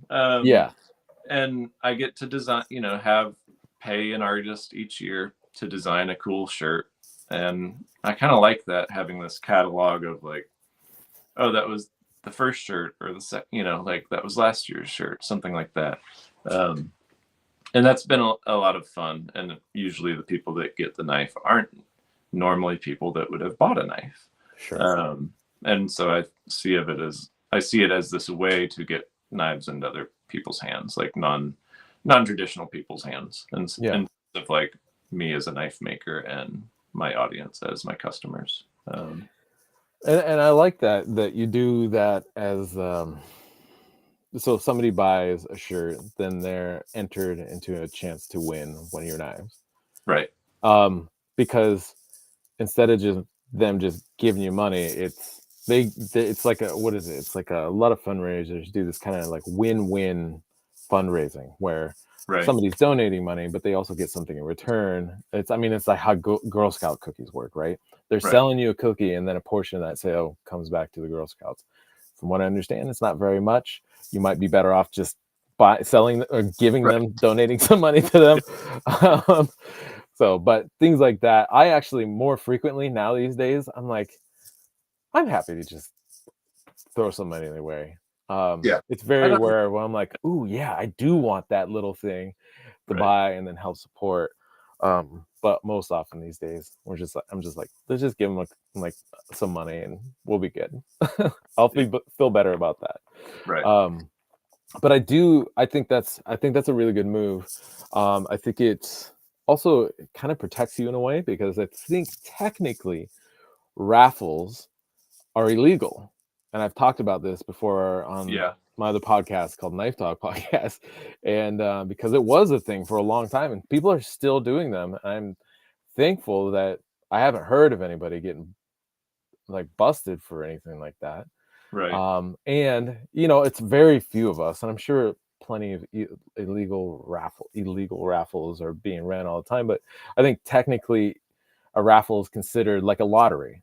You Right. buy a ticket and maybe you win, maybe you don't. And those things are kind of like controlled by the federal, like, I can't remember, trade commission or something like it has something to do with like all that kind of stuff. The normal state ran lotteries kind of manage and operate.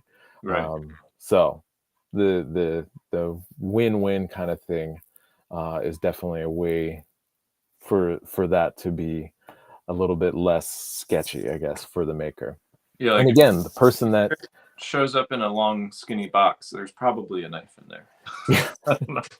It's like the golden ticket. yeah, exactly. I think of it. I wanted to, since you're talking about the t-shirt designs, I just want to pop through some of the designs that you've done in the past, because I love your designs. This first one is actually, I think you had these shirts at that 2016 Blade show.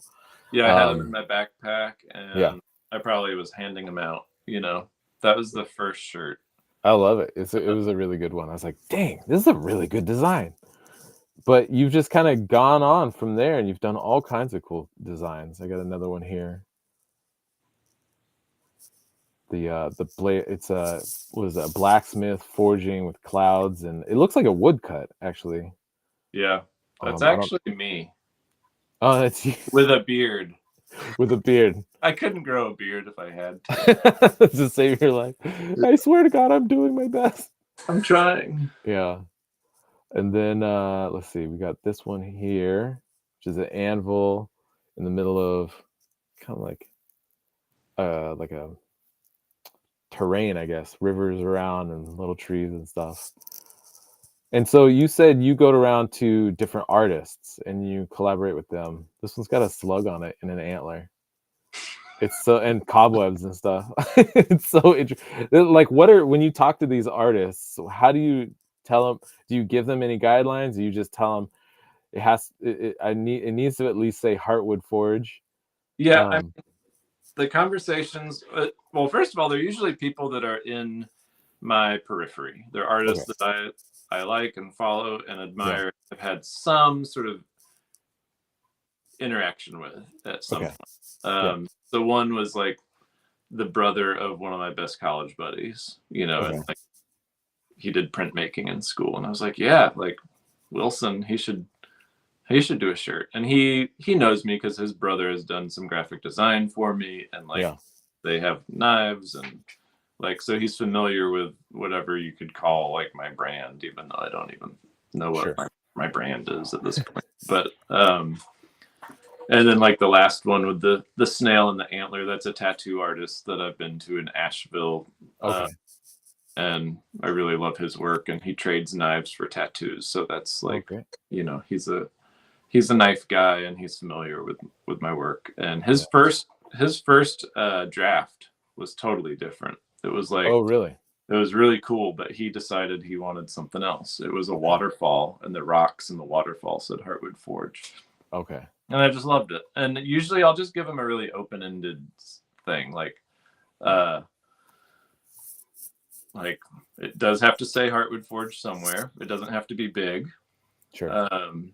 It needs to fit the format of a shirt, and it can kind of be anything you want that you want to explore as an artist that's new and different for you.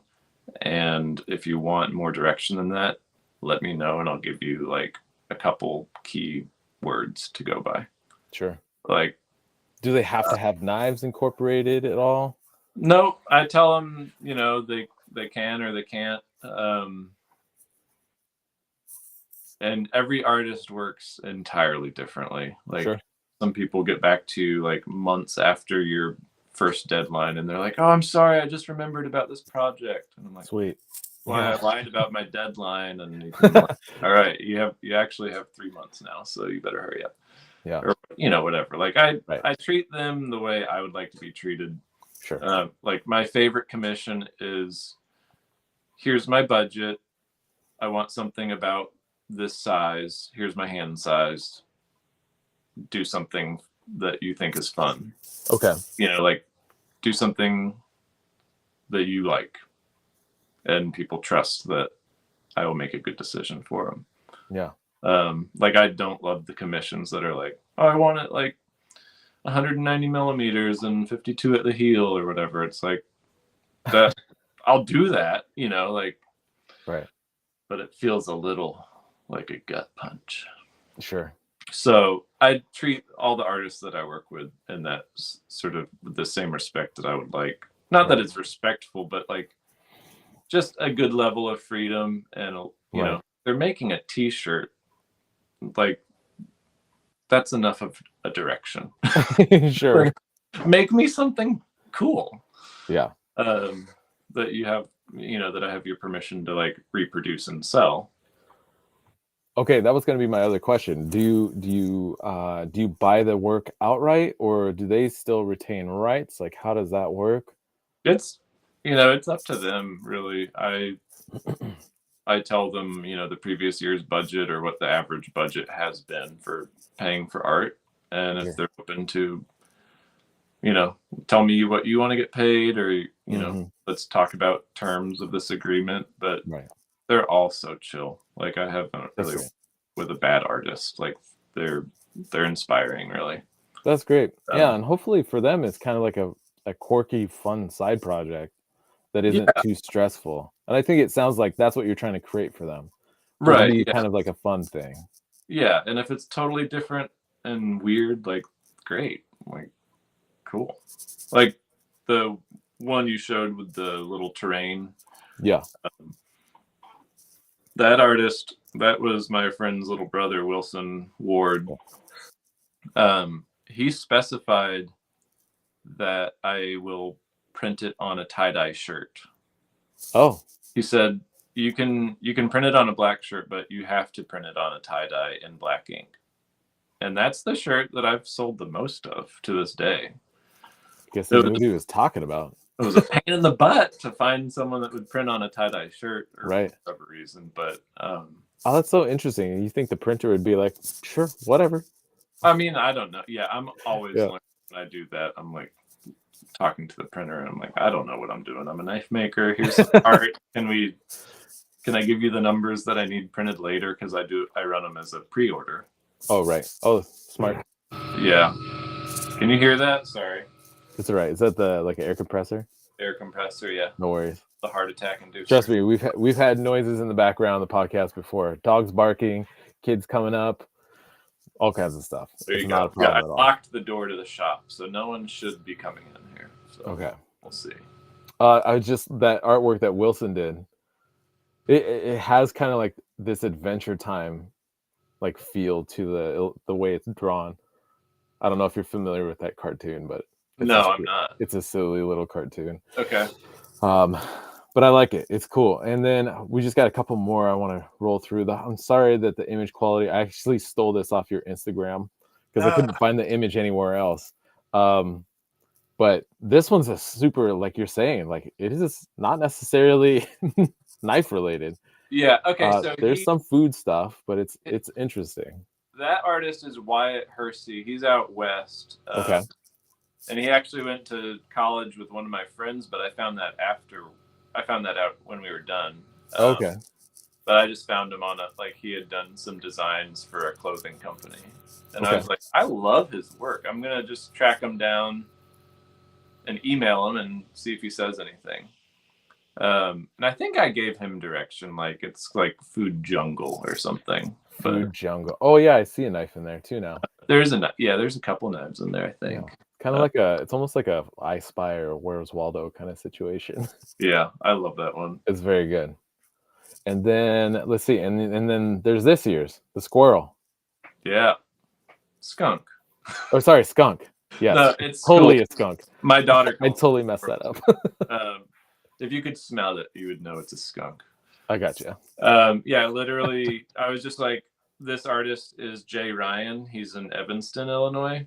Okay. And he's a wonderful person and an amazing printmaker. And I thought he'd say no, and I just reached out to him just to see, and he was like, "Yeah, that'd be cool." So this is somebody that you follow like on Instagram or something, or? Yeah. Okay. I have wound up following a lot of like non-knife makers as Yeah. the people that I follow. I do too. Yeah. Yeah, I mean, there's just so much cool stuff out there. And he does a lot of show posters. Oh, okay. Oh, interesting. That's fun. With the band Hum. Okay. They were probably had their heyday a longer time ago, but sort of speaks to my youth, sort of grunge music days. Sure. Who else has he done show posters for? I should know, and I'm blanking. But you know, I'm just sort of like, if he would do something, that would be so cool. And Yeah. he did.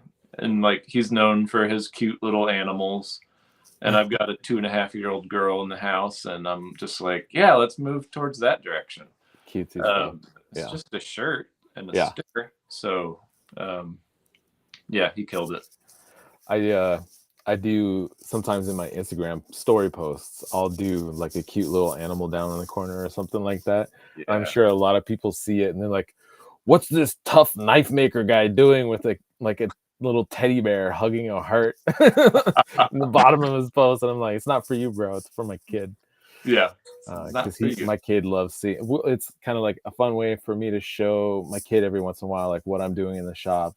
And then, but I always put like a little thing. So if you guys see that, it's not for you. I mean, you can appreciate it if you like, but it's I'm doing it for my kid. I think I do that because I remember, oh gosh, I think it was, I can't remember who was playing in these like NBA finals or something like that. I think the Utah Jazz were part of it. But they had this one guy, and every time he touched the side of his face or something like that, that was like a signal for him, like he's waving hi to his kids. And it was always like when he was taking a free throw, because he knew the cameras were on him.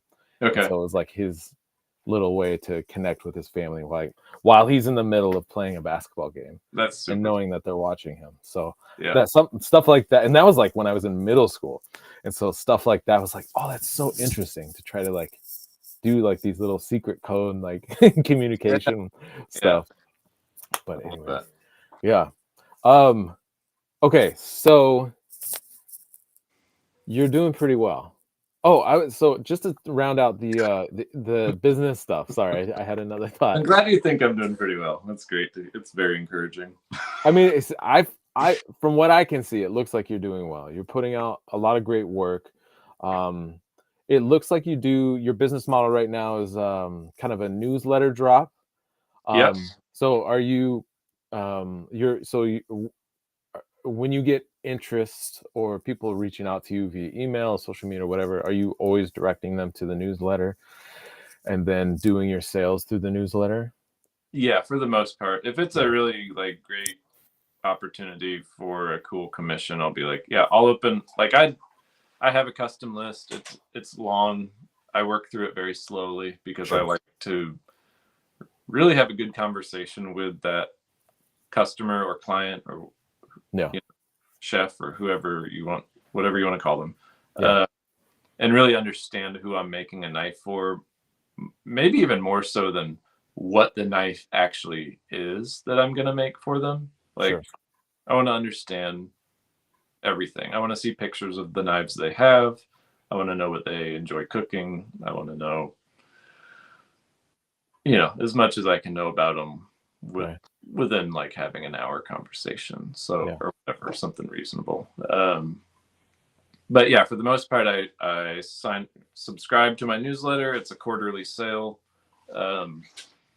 They're sort of, I call them like seasonal sales or something, like, or maybe I call them quarterly sales. I forget, but they're kind of in, like, I think of these time blocks right now as like 3-month increments. Like, the month, a newsletter every month. I was like, how do people do that? You make all these knives, There's a lot.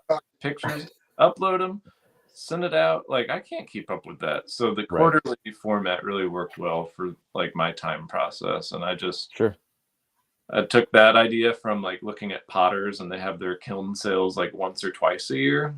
And I was like, I'll think of it like that. It's like everything I'm making will go up for sale at once, and I'll send out an email blast.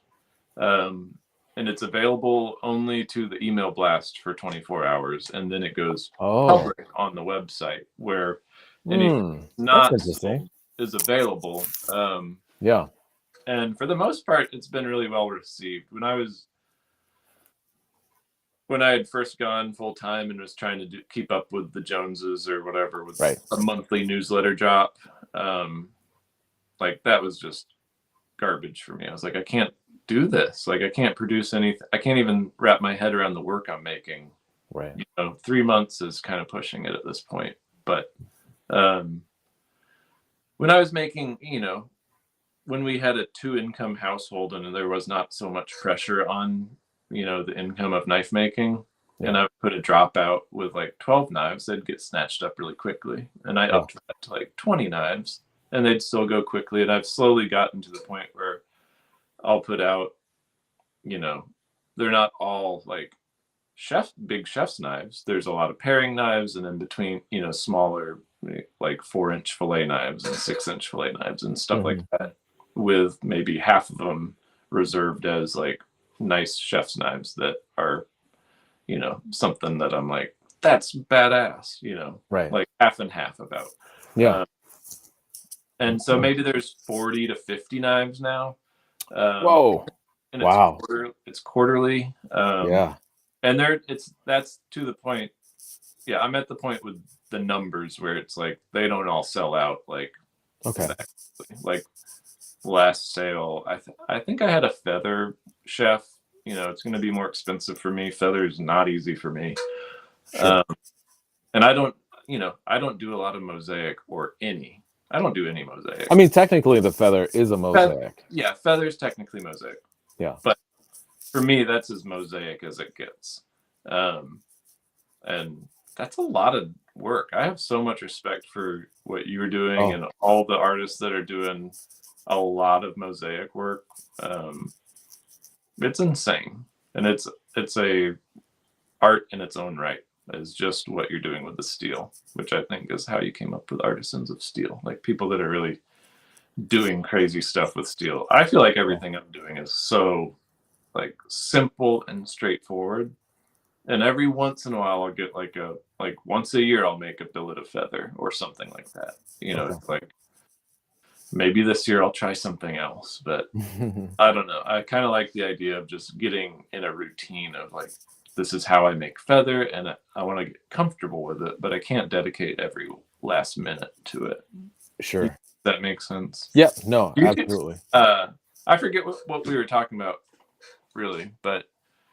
Well, we were talking about the newsletter and then how you kind of mix it up with the different knife styles that you make, and that every once in a while you do, you had a feather that maybe on your last... So that on the website for a while. It's like, so the majority of them are like that first half of them sell pretty quickly, and then the rest, hang out and go at a slower pace.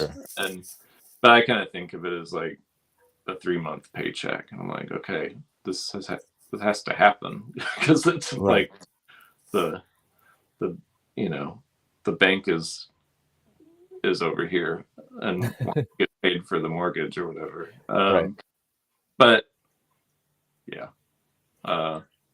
So the newsletter format works well, and I like being my own sales representative instead of doing wholesale. That's fair. I know, like, I chat with Abe. Is it Abe? Yeah, up at Eating Tools. Yeah, and he's awesome, and occasionally he'll sell a secondhand knife you know, Okay. and but I don't know. I put a lot of work into sort of creating my own sales system that I don't do a lot of that or any of the wholesale at this point, and that could change. But Right. yeah, so I kind of like building those relationships and knowing who is buying my work and having an open line of communication with them. For sure.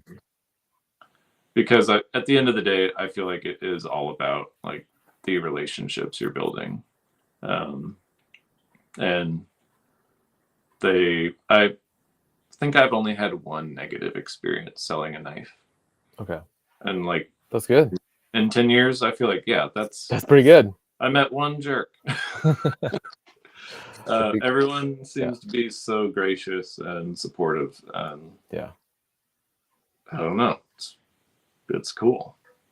Well, and I think it's what we're doing is we're helping to connect people to a thing vicariously, kind of in a way, Mhm. to an age-old process of transforming what is otherwise, for in our modern cases, either scrap material that had a previous life as something else, or just raw material in general as sheets Mhm. of steel, and we're transforming them into these aesthetically beautiful but also useful tools that they can have in their life and have this connection not only to you as the maker but also through you the heritage of this craft in creating their own food that they cook for themselves, they cook for their family or loved ones, friends, whoever, and share. And I think that's kind of a beautiful thing, that what we're doing is helping to enrich people's lives through what sometimes can be considered drudgery or difficult work, hard work, Right. but by helping to provide tools that that again enrich or bring back kind of new life to doing the work, it's less drudgery and more pleasure and more joy. So helping to bring more joy back to doing that work of just mincing onions and chopping up carrots and slicing potatoes, Right. there's a difference between it being a chore and it being fun, for sure. And a big difference can be the quality of the knife that you're actually using. How well is it keeping an edge? How thin is it? Like how, like its general performance. How is it performing as a knife? Right. Is how, like, the relationship with the knife is through the handle. How comfortable is the knife? All of those things come together to just round out and make a more enjoyable experience to be in the kitchen cooking. Um, and I think what we do helps connect people that, and I think that's where the value, I think a lot of people get, whether they've identified that or not, and whether that, I don't even know if that rings true to a lot of people. I think it could for some, but they all have their own reasons why. But I think what we're doing is a good thing, honestly, Yeah, for sure. I agree. Yeah, It's enjoyable too. yeah, I feel like you're talking about connecting people. I feel like a lot of it is also people maybe having more conventional work and being connected to someone that's, you know, that enjoys their work more. I don't know. It's kind of a dark thought, but it is a thought that I have. Like, you know, one inspiration I have for enjoying my work, I have a couple inspirations for that. Is one, my seventh grade science teacher was he quit like pro baseball to teach seventh grade okay, science. And he would repeat this. He would say, whatever y'all love, whatever you love to do is what you should be doing. What did he say? Whatever you do to make a living, you should love. He said something to that effect. And that stuck with me, even though I can't remember his words. Like, I remember that classroom and him saying it. yeah, And the other thing that stuck with me was like, I didn't see my father that often, growing up. I'm not going to be like, I have daddy issues. sure, sure, But like, when I did see him, he was doing things to sort of forget about work. Like, he had this hobby he loved mm, because his job was like stressful. He was there a right, lot, and it's like, so that's another thing. I don't think I've even told him that seeing him stressed, like he had a heart attack at 40, triple bypass surgery. He's doing fine now. He's 70, Oh wow. Okay. 73. Okay. But like stress is a killer, and I'm predisposed to it as his son. Right. So like it was that much more important to me that I do something. Not that it's like running your own business isn't stressful at times, but something that allows me to like spend time with my family and be Right. around, like be present. And that's as much a part of why I'm doing this as almost anything, any other aspect of it plays a big role. Like I like walking to my shop from the back door, you know, like a commute would be acceptable, but not my preference. Right. Yeah. Yeah. Anyway. No, I feel you. Gosh, what was I going to say next? Oh, I wanted to talk about. So you have, and I don't know what your timeline looks like. We're at 2 hours right now. Okay, so it's 2:00 in Tennessee where I am. Okay. And it's 11 o'clock where you are. Yeah. In the morning. I'm flexible. I'm flexible to a point. I have probably another maximum of about 45 minutes or an hour in me. Sure. Yeah, I'll be good and hangry at that point. So perfect. Okay. Yeah. So once you start turning into a little goblin, we'll have to call it good. You've spent some time working with other makers. I'm curious if you would be interested in sharing that experience, and talk about how that played into your progression as a maker, in general. And absolutely. Yeah. I've done some studies with other makers, and I'm not done studying. I'd like to come take a class with you, and there's all sorts of people I want to come work with, but when you have a 2-year-old at home, it's just a bad time to leave. So the last couple of years I've been like not going. I'll just have to come to you then. There you go. Come teach. Come show me how it's done, Mareko, please. I'd love to have you in my shop. But yeah, I guess the first real experience outside of like, the Florida Artists Blacksmith Association, like their token knife maker, having me grind an old file into a blade. I got you. With a dull belt. And I was like, I think I hate this, like, so, but he was a journeyman smith and he really made these beautiful, like pretty traditional Bowies, but that was my first exposure. And I was like, oh, I don't want to make that, but that's really cool that you can do that. Sure.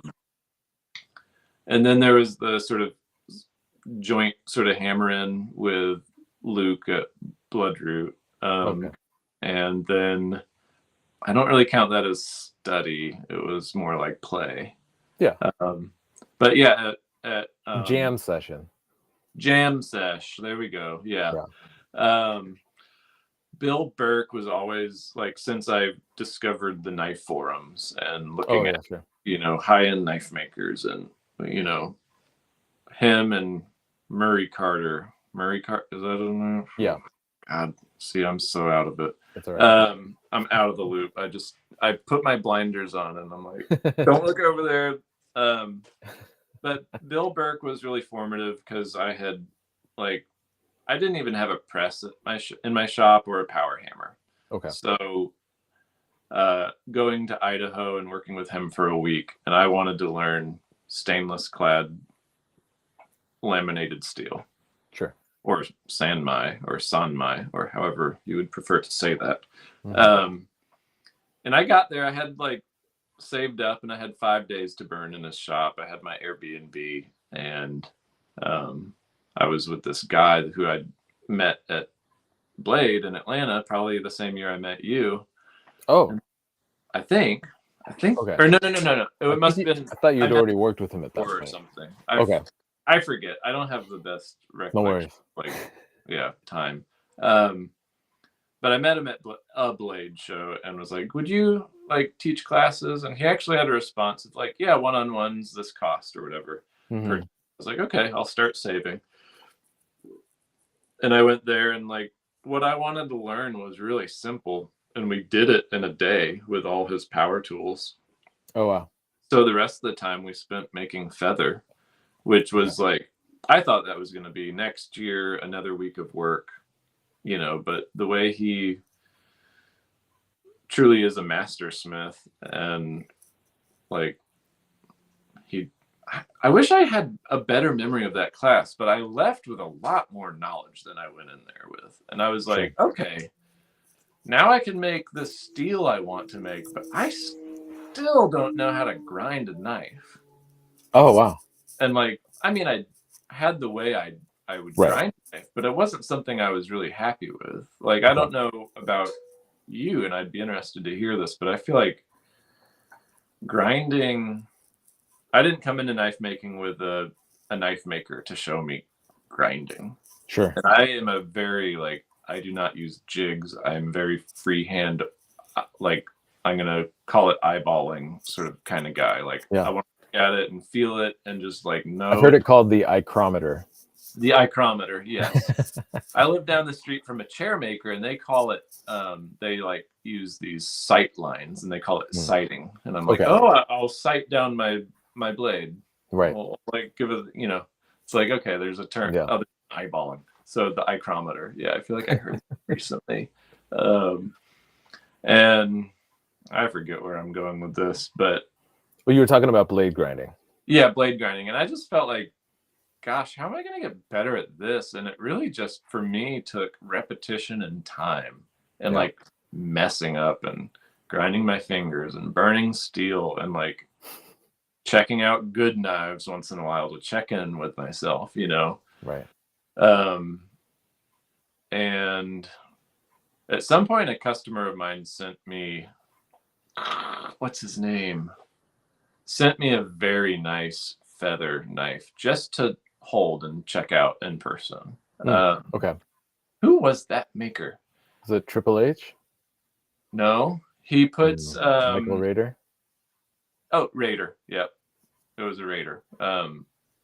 If you're listening, sorry I forgot your name. I've always been a fan of your work. Me too, Mike. Hope you're well if you're listening.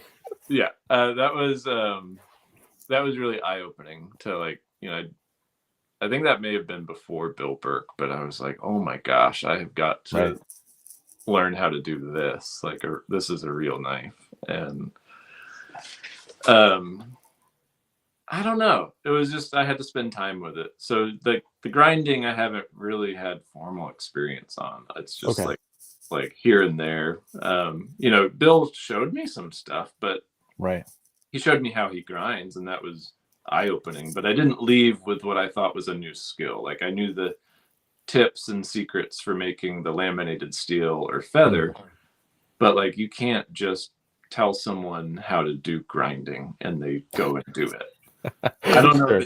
Is it that way for you? Maybe I'm just a weirdo. No. I think grinding is the underrated bottleneck of knife making. Yes. I mean, there's definitely, you know, there's other aspects that are challenging, but can be learned, like have kind of a systematic approach. But especially if you're freehand grinding, like there's a lot of feel to it rather than what you're actually seeing, because you can't see what's actually being abraded until you pull it away from the belt and you look at it and you're like, I think I need to make some adjustment there. Now, how do I do that? Do I twist the blade? Do I put more pressure there? Do I twist it the other way? Like all these different things, right? For me, the way Bob taught me blade grinding, and I gotta say thanks for the reps that I got in his shop, because like I said, I was primary grinding hundreds of blades for him. Right. Okay. And so I was just like one after the next. There were some days where there wasn't any cleanup. There was very little else to do. And so there was always a backlog of blades that had been cut out that needed to be primary ground prepared, which is grinding before heat treatment and then the final grinding for people who aren't familiar with this. So you have a thick piece of steel sometimes, and that's maybe like the stuff I was doing for Bob was around 1/4 of an inch thick, and I would grind on the blade to a certain point so that he would then go and heat treat the knife, put it through heat and cooling processes to make it a hard knife, and then he would take it and do the finish grinding. And that way, because when you after you harden the material, it's hard. It's difficult to cut the material away, and if you have a lot there, it takes even longer. And so anything we can do to streamline this process, we do. And so primary grinding, which is the grinding that's done before the heat treating, helps to get rid of some of that material before then. After the hardening of the blade, then you do the finish grinding and the final removal of material to establish your final blade geometry and all, convexity or whatever your grind geometry looks like. And so I got my reps in doing that. But the way he taught me was he stood at the grinder right here, and then he had me stand kind of like behind him and to the left and kind of like watching over his shoulder a little bit. And he took one of the blades he had and he just stood there. Or first he said, watch what I do.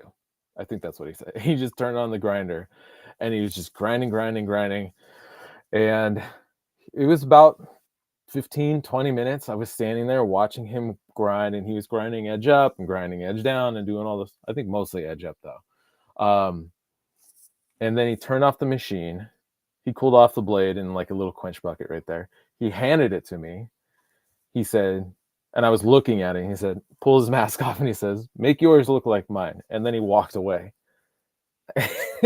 And so then I stood there by myself for I don't know how long. It could have been an hour for all I know. I think it was around 40 minutes to an hour.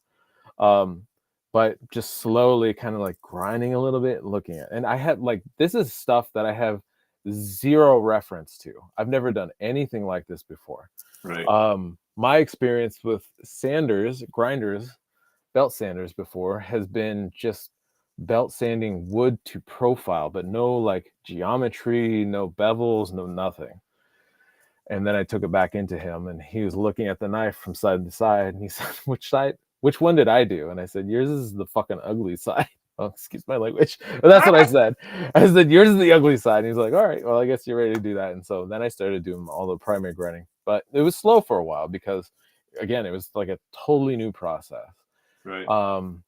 And I think I'm fortunate that it came somewhat naturally to me, but I like trying to teach that and demonstrate that and explain what I'm doing. I have such a hard time doing it. I actually just got back from teaching a class last week where I was teaching my compound grind, which is the S grind, or typically referred to as the S grind. So you have a combination of a hollow on top of a convex, and you start with flat grinding and all this kind of stuff. And it's like, how do I even explain? So we just broke it down into basically as small as steps as we could.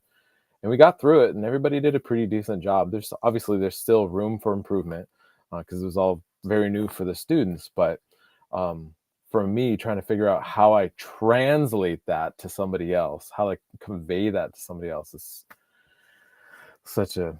it still isn't clear. But like you were starting to say, or like you were saying, and like I agree, teaching people how to grind is very difficult because there's a lot going on there, especially for freehanding, or if you're using a push stick, you're adding pressure, you're twisting the blade, you're doing all these weird things, and how you convey that to somebody, because it's a very unique thing. It's not like, oh, I've used a palm sander before, now I'm going to go use that, do that same.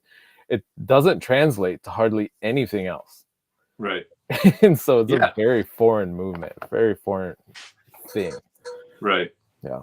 Yeah, I remember one of my chair making buddies is into tool making, and I was showing him some like how I would grind to make the tool that he was trying to get. And I was using a 36 grit belt, and he was like, I never knew a machine like this could like have such nuance to it.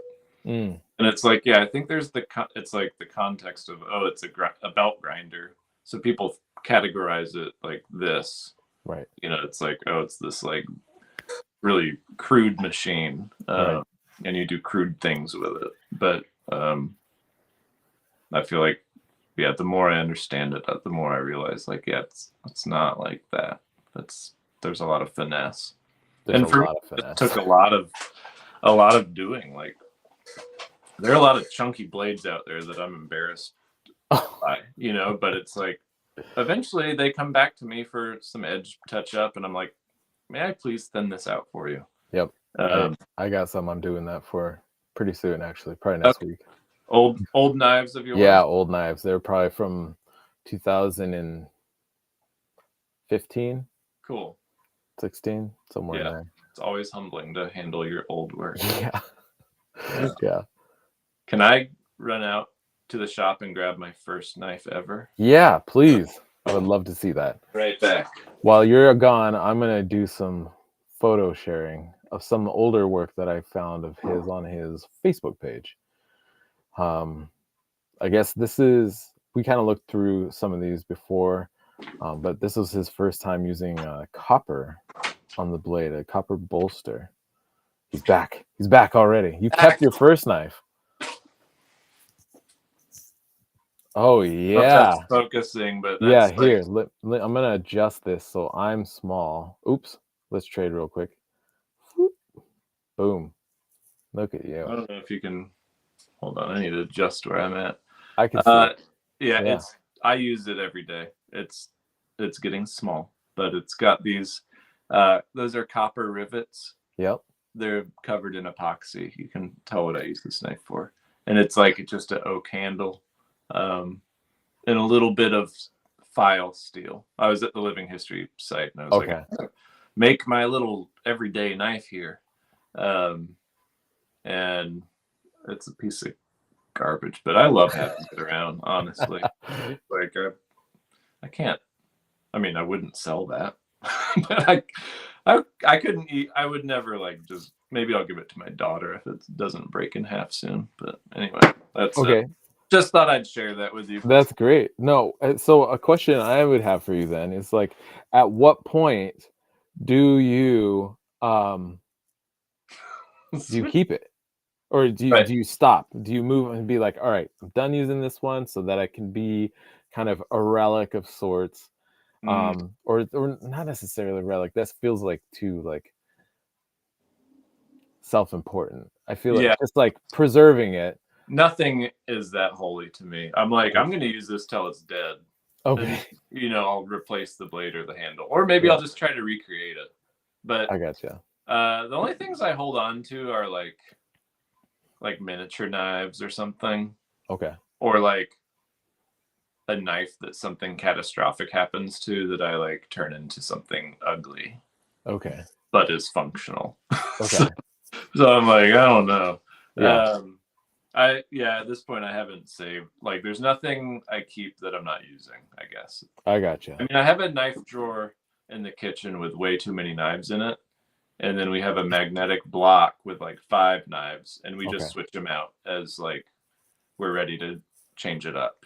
I gotcha. Or like, okay, that one needs, some sharpening. Let's pull out another one and, send the other to the shop or something. I see. I don't know. How about you? Did you hold on to your first knife?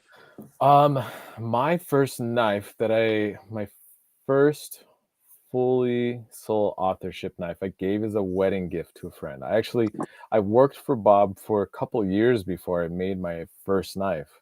I actually didn't have much interest in knife making. For me, it was just work. Yeah. That it turns out I was pretty good at, like I said.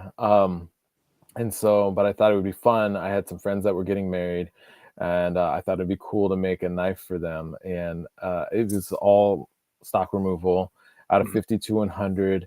And I'm trying to think. Yeah, I did like a brass. It was like a Japanese style handle with a brass bolster and just like an octagonal handle, something very simple.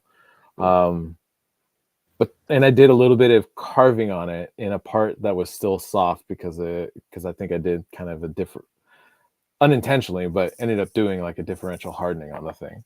Okay. So back at the ricasso area, it was still soft, and I was able to do some engraving. But yeah, I don't have any early work. My brother has, I think, the second knife. Oh, actually, so my brother has the first knife I made, but Bob did the heat treatment on it. But I did everything else. I made the steel. It was actually it was a scrap of Damascus left over from one of the Mosaic Chef's Knives that we auctioned off when I worked for him. Cool. And I put some koa on there, and my brother was graduating from basic training down in at Fort Benning in Columbia, Georgia. And so I made that knife and took it down to him and gave it to him as a gift. Nice. But I would say my first knife was the wedding knife because I did everything myself on that one. Yeah. And then, yeah, I actually the only knives I have of my own were gifts that I gave to my wife. One Yeah. was a knife I gave to her as a wedding gift. And it was the knife we used to cut our cake. And then she was getting into baking bread for a while, long time ago, even before COVID. Yeah. And so we didn't really have a good bread knife. And I had a knife that I had gone through and made, but the heat treatment was kind of faulty on it, and it wasn't a knife that I was going to end up being able to sell. So I that was the first time I ever cut serrations into something. So I cut serrations into it just as an experiment, and then I ended up giving that to her as a gift. But otherwise, those are the only two knives that we own that I've made. How did you cut serrations into it? I also have made one bread knife, and I will never do it again. Okay, I see a lot of people making serrated bread knives now, and I'm like, what is there? How are people doing this? Yeah, so so there are a couple different ways. You can either get like a diamond wheel that is that goes on the kind of a bench grinder or a buffing wheel attachment, Right. something like that. So that's one approach, and then you just kind of use a table to kind of approach it and kind of just and you have it. Ideally, you can do the speed control and you can dial it back. Or the only way I've done it has been using a small contact wheel.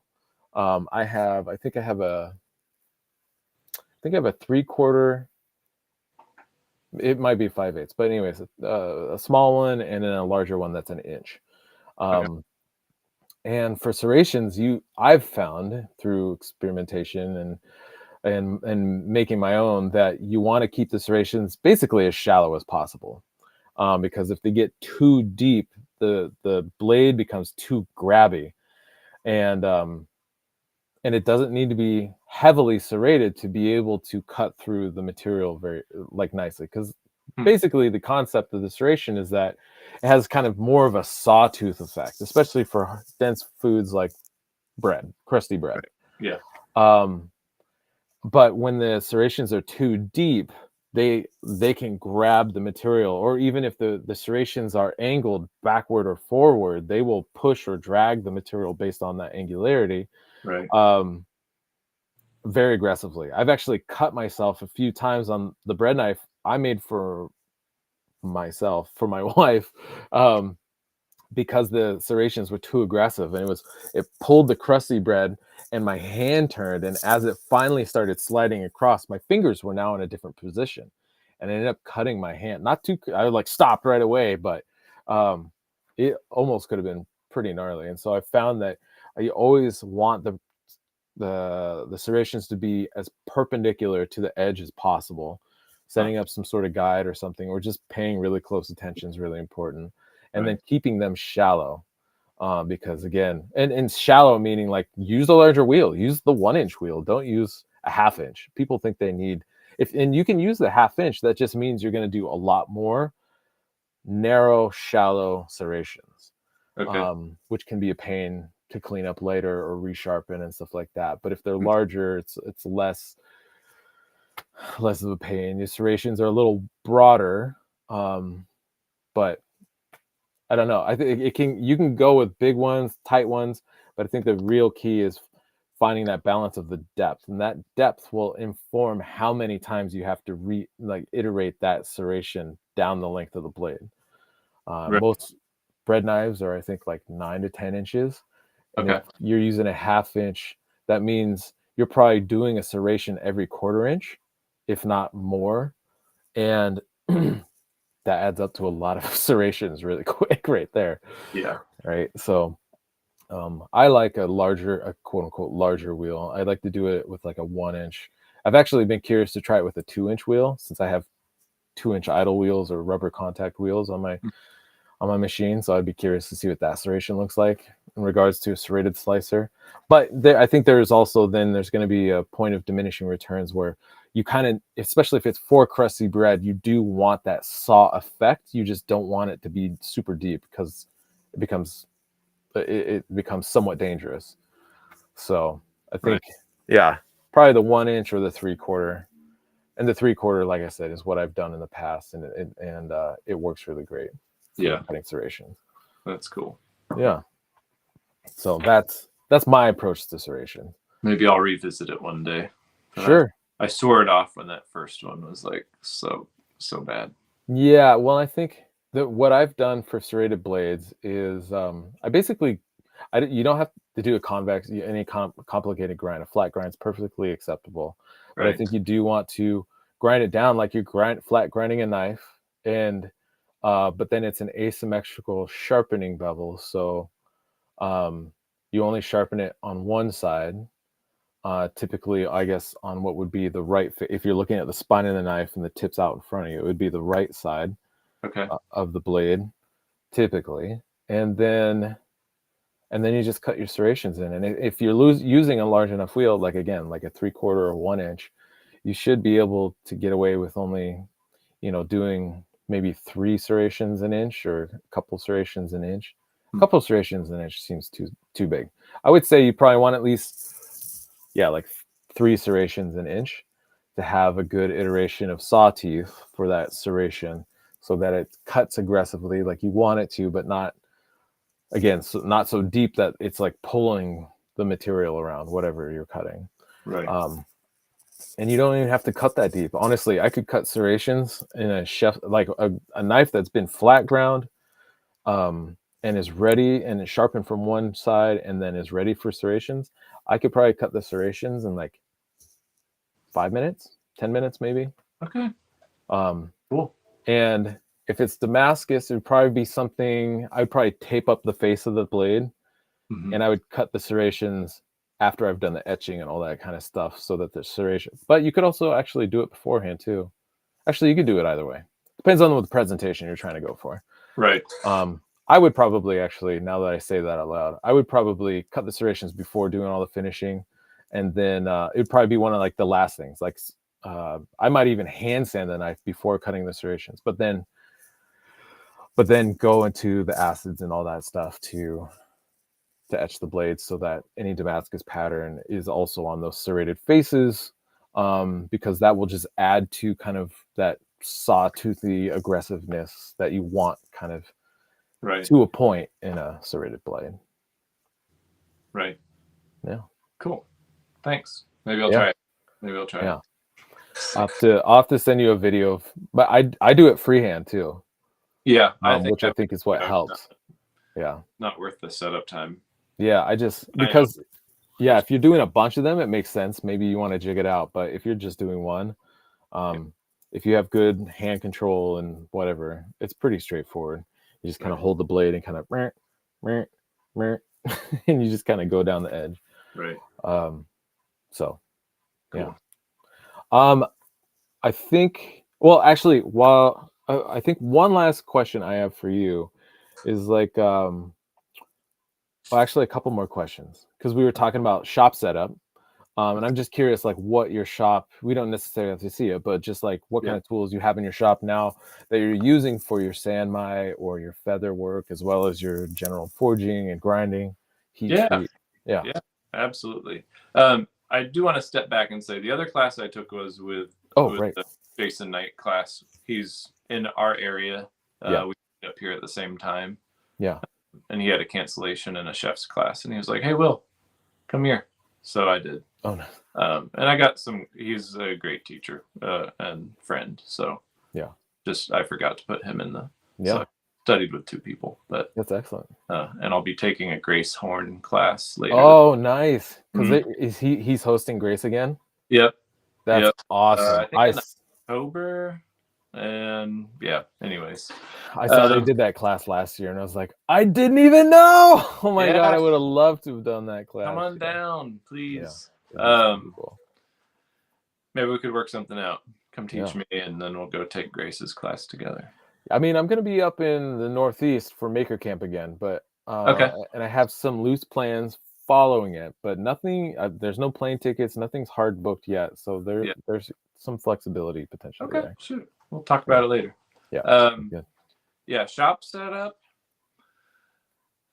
I've been gearing up to do a little bit of teaching. I have some classes in May, just like basic chef's knife, Sure. 101 class. And so I've got 3 grinders now. One old style KMG, right? One direct mount KMG, which is a new thing. I guess they've started recently, or I don't know when they started it, but they didn't have it when I bought my first grinder way back when. Sure. And then a Wilmot. Oh, direct. Sorry, I'm just still thinking about the direct mount. So that means the motor is attached to the body. No more belt drive. No more belt drive, right? Yeah, which was like so many extra parts. Direct drive. Yeah. So yeah, I don't know what they were trying to accomplish there, but I don't know. They're a good company. Lifetime replacement on bearings, like sold me. That's great. Yeah. So every year I pack up all the wheels with bearings and send them back, and they send most oftentimes like new wheels back to me. Along with bearings. And then the Wilmot grinder, that's my main daily driver. Sure. None of them flip. I'm just simple. I like my dust collection setup. Yep. And it's a 20 by 30 shop, including this office and a bathroom. Okay. It's tight in the shop behind me. Yeah. I've got a big old like 4 by 4 big heavy steel table that I use to keep my messes on. Okay. What else? I've got a tire hammer that I recently changed the dies out from like sort of drawing to rounding dies, and I'm using that for a traditional like Japanese forging technique. Yeah. And I really love that. It's so fast, so aggressive. It's shocking. It is really shocking. I'm like, why? I've been doing this full time for 10 years and I just did this. Yeah. It is shocking. Sorry, as a side note, the first time I did that, forged on a hammer that was set up like that, was at Bill Burke's, actually. Yep, that's where I did it too. On his little 25-pound. I think the top die was kind of like a gently crowned, kind of squared off, rounded shoulder, whatever, hammer die face, and then the bottom die was kind of like a basic flat die. But I was like, I don't understand why this is so effective. And I was like, oh, this is kind of like hand hammering, except for it's a machine. Right. And when you hand hammer, you use a hammer against a larger face. Right. But otherwise, and I was like, oh, this is super. It was amazingly intuitive to forge and move the material around. And I was forging a little chunk of Crew Forge V he had laying around. Okay. And I've hand forged that before, and it was a mess, or not a mess, but it was just a pain. And I've tried using it under the press, and it's also a pain. But under that little hammer, holy smoke! I had a blade forged out in like 15 minutes. Yeah. I was surprised, and I was like, "What?" And so, ever since that experience, which was a while ago, I think that was back in like 2017. Okay. I'm like, I need to figure that out. I need to get set up like that for the blade forging. I don't need it for making steel. I can use the press all day, but blade forging, that's the ticket. Yeah. Yeah. The Bill Burke class, the upfront cost was not expensive, but it was all the tools I bought after I left there that I was like, right. But so I took a Clay Spencer tire hammer making class. Oh, right. Yeah. $1,500. You leave with a tire hammer. I was like, that's a no brainer. Sure. But I only like in the last month, changed the dies to be like rounding hammer dies, basically. And it's top and bottom. So it's... Oh, yours is top and bottom. Okay. It's very aggressive. I may switch it out to a flat die on the bottom. Mm-hmm. I've got a Tommy McNabb press. Okay, yep. And I had someone put a switch on it to direct the fluid to a Matt Whitmus rolling mill. Oh, you. I know. I'm spoiled. But That's one machine I wish I had. That was the Bill Burke thing. I was like, I'm making laminated steel. This will change my game. And Absolutely. I know there's a lot of drama in your, like, not yours, but in the uneven cores, like it's cool.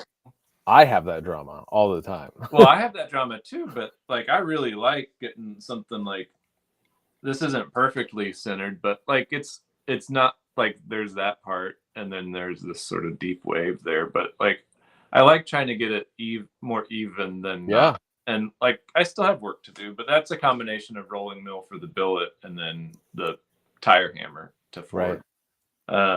So I don't know. Anyway. So, and then like the most recent thing I find, and I wish I had bought this first, was an actual power hammer. Okay. I was holding out for like a nice old one that was European, but I wound up with the Chinese Anyang. Yeah. But that thing really, like, it hits hard. Anyang's great. Do you have like the 165 one or 100? I think it's the 100. Yeah, 100's nice. Yeah, I mean, any bigger would not fit in my shop. Sure. Yeah, and testament to the build quality. So a stranger doing a favor for a friend who let me deliver the hammer to his shop. Okay. He put it on a flatbed and brought it to my shop. Okay. And he dropped the hammer. Oh crap! It almost took out my shop. I'm surprised I didn't die having a heart attack. The hammer was fine. Like it got some scratches on it. Sure. It landed the right way for it to not mess up any of the valving or treadles or any of that stuff. Holy smokes. The casting of it, like the main part, was fine. And this thing weighs more than my brother's Jeep. Yeah, they're massive. Yeah, they're heavy. And it was on the flatbed and it like launched off and landed. Oh my God. Did it hit kind of like face first? Yeah, face first. And also it was like into the gravel, so it sort of padded the impact. It wasn't. It was like. Oh my God. One of the bolts on that top part hit the slab of my shop and like broke the concrete and not the bolt. So yeah. Wow. Shop setup wise, I think that's pretty much it. Other than like vices and a kiln for heat treating and a welder. That sounds like a pretty solid setup. It's very solid. Yeah, I love it. The thing I want for at the moment is just more space. I gotcha. And I'm addressing that. We have added on to the back, and I'm just waiting to enclose it. So I got you. Like an enclosed lean-to. Did you pour a slab or anything, or is it going to be gravel? Or yeah, it was a lean-to with gravel first, and then I was like, I'm going to slab this and put walls up. So there's a slab now, and just waiting on walls and doors, electric. The important stuff. Sure. Are you will that become the grinding room or a clean room or? It'll be grinding, and I'll have small student workspaces out there. So it can be I don't have a lot of classes, but my chair making mentor, Curtis Buchanan, he lives down the street. He had a career making chairs, and he also had a career teaching. He was a big time teacher, and he's in that community, he is one of the top chair makers like in the world. And so I've learned a lot from him just about like your business and your craft and like not necessarily knife making, but thought processes on having a business in your backyard and all that. Right. And like, as I get older, I'm not going to want to make as many knives. Sure. It's physically demanding work. Yeah. So I'm just sort of like exploring that avenue, and it's been fair, with the exception of one student. It's been a really fulfilling time to get to spend time with other people in my shop. Like I mostly work alone, so I love the occasional company. That's excellent. I honestly have done the same thing. Okay. I've also been from 2008 to 2011, I worked for Bob, and then from 2013 on, I've been working for myself. Okay. And it is physically demanding work, and I've gotten to the point where I've started to kind of diversify the income flow Right. or streams from so it's not just forging and grind, especially the grinding. The grinding is probably the hardest aspect on your body, I think. Right. Um, and so mixing it up by doing, having the Patreon and helping people this way. Teaching in person has been another way. Doing demonstration, more kind of like, and other kind of like lecturing kind of teaching, has been a way for me um, to kind of diversify. And honestly, also I've started. You were talking about getting involved in your local community. I offer a sharpening service here locally. Yeah. Um, and that's going well. And so these are things that kind of help to diversify the way the money is coming in. So I'm not just always at the grinder, sharpening. I'm at the grinder, but otherwise I'm not. Right. And it helps to take some of that work off the body. Getting a power hammer was another great way to take some of that work off the body. I have a Yeah. little 55, so it helps. I can do Damascus on it, but I can also do the blade forging on it as well, without smashing the blade to hell. Right. But yeah, trying to figure that stuff as I get older, because I'm getting, we're gonna be 40 this year. Yeah. You Big and me, 40. buddy. Yeah, that's right. And we're not getting any younger, and so trying to figure out what to do. Also, like incorporating yoga into my life and regular stretching and better diet, making sure I'm drinking plenty of water, supplements here and there now, especially around like collagen and like omega-3 fatty acids, just to help to keep the joints and the body lubricated and moving properly. Yes. All those things really help. Yep. I've been nursing a bad back for, well, like a week ago, for about a week or two before that. Sure. And that was this huge eye-opening experience, because like we're down to single income. Like we have a lot of quality of life with Leah in the house with our baby, but I was stunned. I was like, oh my gosh, like what's gonna happen? Like this is my future flashing before my eyes. Right. So I really like have taken to just like going lightly in the shop, taking a break whenever my body, like paying attention to my body. Yeah. Like I wasn't doing that before. I'd just work all day like I was a horse, and like go to bed and like chug a beer and go to bed and be like, okay, let's do it again. It's like that. I'm gonna die a young, painful death at that rate. So yeah, really, like especially at the grinder, like look at the clock, even if it's even if I'm not at my perfect stopping point, like take a break, like walk outside, do some stretching, drink some water, even lay down on the bed with the ice pack is like amazing. So yeah. And I struggle with that exact same thing. I'll get into kind of like a workflow, and it'll be difficult for me to stop. But I'm like, I need to stop, because I know what my body. I've had this issue my whole life, or like my whole knife making life, of back struggles with my back, and so I know what's going to happen if I don't do the work to take a break, get some water, and just get. And it doesn't have to be forever. It could even just be 5 minutes. But just like taking a break from the constant hunched over, especially when I'm grinding. When it comes to forging and most other processes, it's not really that big of an issue. But if it's grinding day, blade grinding, handle sculpting, I gotta break it up, or else I feel absolutely horrible. Right. Yeah. Yeah. As we're talking about this, I'm like, I need to go get out of this chair. But I think we've done it basically. My very last question for you. Yeah. And we don't have to spend forever on this, but and I know that you said that you don't follow necessarily a lot of knife makers online, but I think inspiration comes from all over, and you've referred to the woodworking a lot around furniture building and other kinds of woodworking disciplines. I wonder, where else do you find inspiration? Just not even directly inspiring the way you make your knives, but just like that creative inspiration from other artists, from music, from where does it come from? And And how do you work to kind of like keep those or things in your lives, or is this just something that you just naturally do? You constantly are like seeking those kind of things out. Right.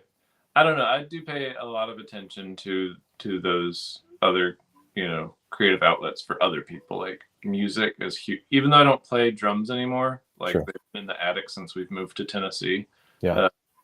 I am always listening to music, listening to new music, old music, artists. I'll just go through their whole discography just to remind myself, like revisit these albums that I remember from my youth. Yeah. What have I been listening to lately?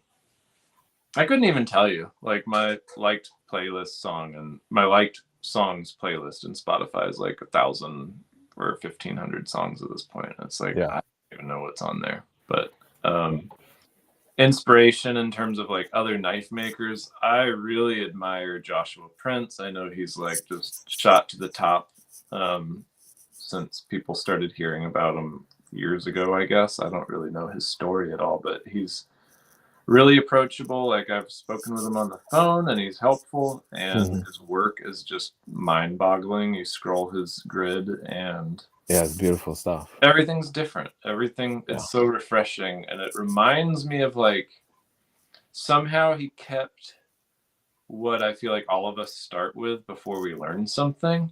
Sure. But he's also progressed like in the learning department. It's like everything is so expressive and individual, and he still has a style, but everything's not the same. I don't know. Yeah.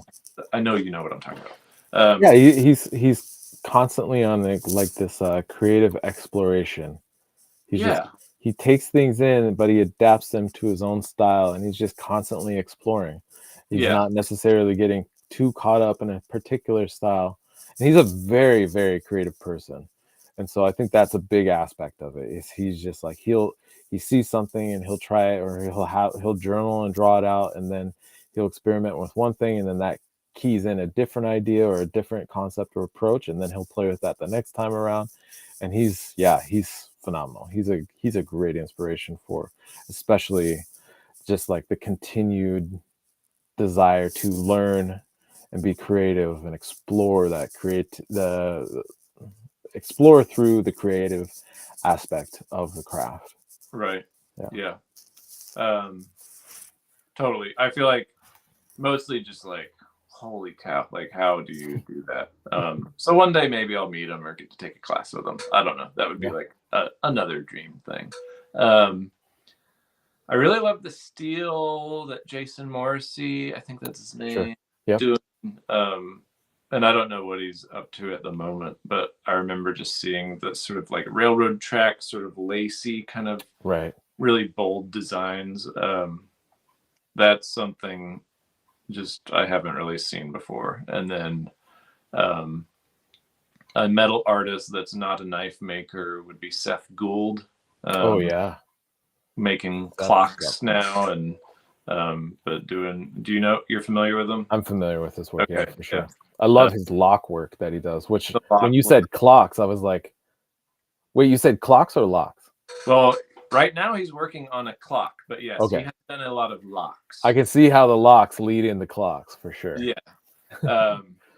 And I just got to see his demo at Fire on the Mountain in Spruce Pine. It's a big blacksmith festival, and they have Fire Forge was there. Pete. Brass Connect. Yes, I was avoiding saying his last name. I was like, I can't say it. I'm probably saying it wrong too. Well, at least you tried, But yeah, his demo is cool. But Seth's was this gold and silver foil overlay, and you're chiseling in this texture. And it's something you could easily, I think he told me of a knife maker that's applied it to blades. You could easily, laminate your blade in iron or something soft and do this ancient technique. And every Damascene is what it's called in the Spanish culture. And I forget the Japanese name for it, but there's, there's an Indian version of it as well. And really respect him too for his approachability, but also the mastery of his craft. And sort of the overarching, just like, he's not just making this or that. He's doing all sorts of, he's incorporating these ancient techniques into something of interest, making lock boxes and clocks and stuff. Right. One more knife maker I wanted to say something about was Tony Bones with, oh my gosh, I can't believe I'm blanking on his company's name. He's in Lockjaw. Oh yeah. Yeah, like, do you know? I met him when he was down in is he still down in New Orleans? I thought he was in Atlanta, but I don't know. Oh, maybe, yeah. At all. I just really admire the playfulness he's obviously having with his handles, and sort of the emoji take on a knife. Okay. It's been a while since I've seen his work. It's not necessarily like just the steel. Like, I don't know what he's doing for steel. I don't even know if he's forging, but like, I love his designs. Oh. They're like fun and lighthearted, and for sure, like totally utilitarian. And he just seemed like, I don't know him at all, but he seems like a friend. Yeah, he's a good dude. I've met him. I've been fortunate to meet him at least once at Blade Show several years ago. But okay, yeah, he's a good dude, and I hadn't seen his work in a while, but that's awesome. I love it. I see what you're talking about. Yeah, it's cool. There's like little monsters in the handle or whatever. Yeah, so but there's a ton of amazing art. Like, I'll never know it all. Like, sure, and I love that. It's cool. Absolutely. So I don't know. Yeah. Anyways, you said that wasn't going to be a long question. I think I took like 20 minutes. No, you're perfect. I think it was only 10. You're good. Cool. So I think we hit it. We gotta. If people want to see more of Will's work, he has, like we've discussed, he has a lot of great photographs, especially on his Instagram, to see his past work and most recent work. And he's doing a lot of really cool work, especially with the San Mai, and he's making his own copper Damascus as well, or copper clad San Mai. And he's just, as hopefully people have been paying attention, he's a good guy. Pay attention if you're in the local area to him. Try to sign up for some classes. If you want to find him on social media, it's Heartwood Forge on Instagram. And I believe it's just heartwoodforge.com, right, for your website. For people who want to sign up for newsletters and become aware of work or giveaways that are going to be coming up apparently in the next month or so. Hopefully, the weather warms up. Act together here. No pressure for me, at least. And yeah, in general, just part of the reason you were part of the calendar is I've really appreciated your aesthetic, your approach, your style, the use of repurposing materials and transforming them from what might have been bearing steel or saw blades and giving them new life, in a tool that can continue to work and last throughout the rest of somebody's life, given they take good care of the thing. Some people are a little abusive, but that comes with the territory sometimes. Right. But anyways, I really appreciate you coming and doing the podcast. It really means a lot to me, and it's there's been a lot that we've talked about that we haven't talked about before, really. Yeah. Well, I appreciate you having me on here. It was nice to catch up with you. Absolutely. Great to catch up with you. And I hope to cross paths with you soon. Yeah. We'll have to start talking about maybe something in October. I think that would be cool. That'd be awesome. Yeah. And then I just want to give one last shout out to the super sponsors again from the Patreon. If you want to become part of the Patreon and help support conversations like this, be part of the live conversation, as well as have access to private Q&As where I can be your knife coach. Go to Patreon, look up Malmasi Fire Arts. If you want to go a different route, you can go to my Instagram real quick. I have a link tree, and it should be one of the top links up there, and that'll take you straight to the Patreon, where you can support, again, conversations like this and continue to help carry on these and have this access to makers in this way that otherwise very few people really get the opportunity to have these kind of relationships and these connections with makers. So our super sponsors again this month are Dan Hubbs at 66 Mountain Knives, Lawrence Lake on Instagram, Facebook, and TikTok at Maritime Knife Supply, Gabe Fletcher on Instagram as Anchorage Forge, as well as his brewing company, Anchorage Brewing. Eric Kidwell, he's at District 202 LLC. Josh Weston, who is at Josh A. Weston, as well as at Dragon Forge EXP, and Russell Tinsley, who is at Can't Make Knives for his maker page, and at Ouzel Finch Beers, which is his brewing company. This has been a great conversation. Will, I really appreciate you taking the time. It's been good, and we'll say goodbye to everybody, and I look forward to chatting with you in about 30 minutes for the private Q&A. We're going to have some good questions and cover some ground, hopefully to change your knife making game. All right, everybody, we'll see you later. See ya.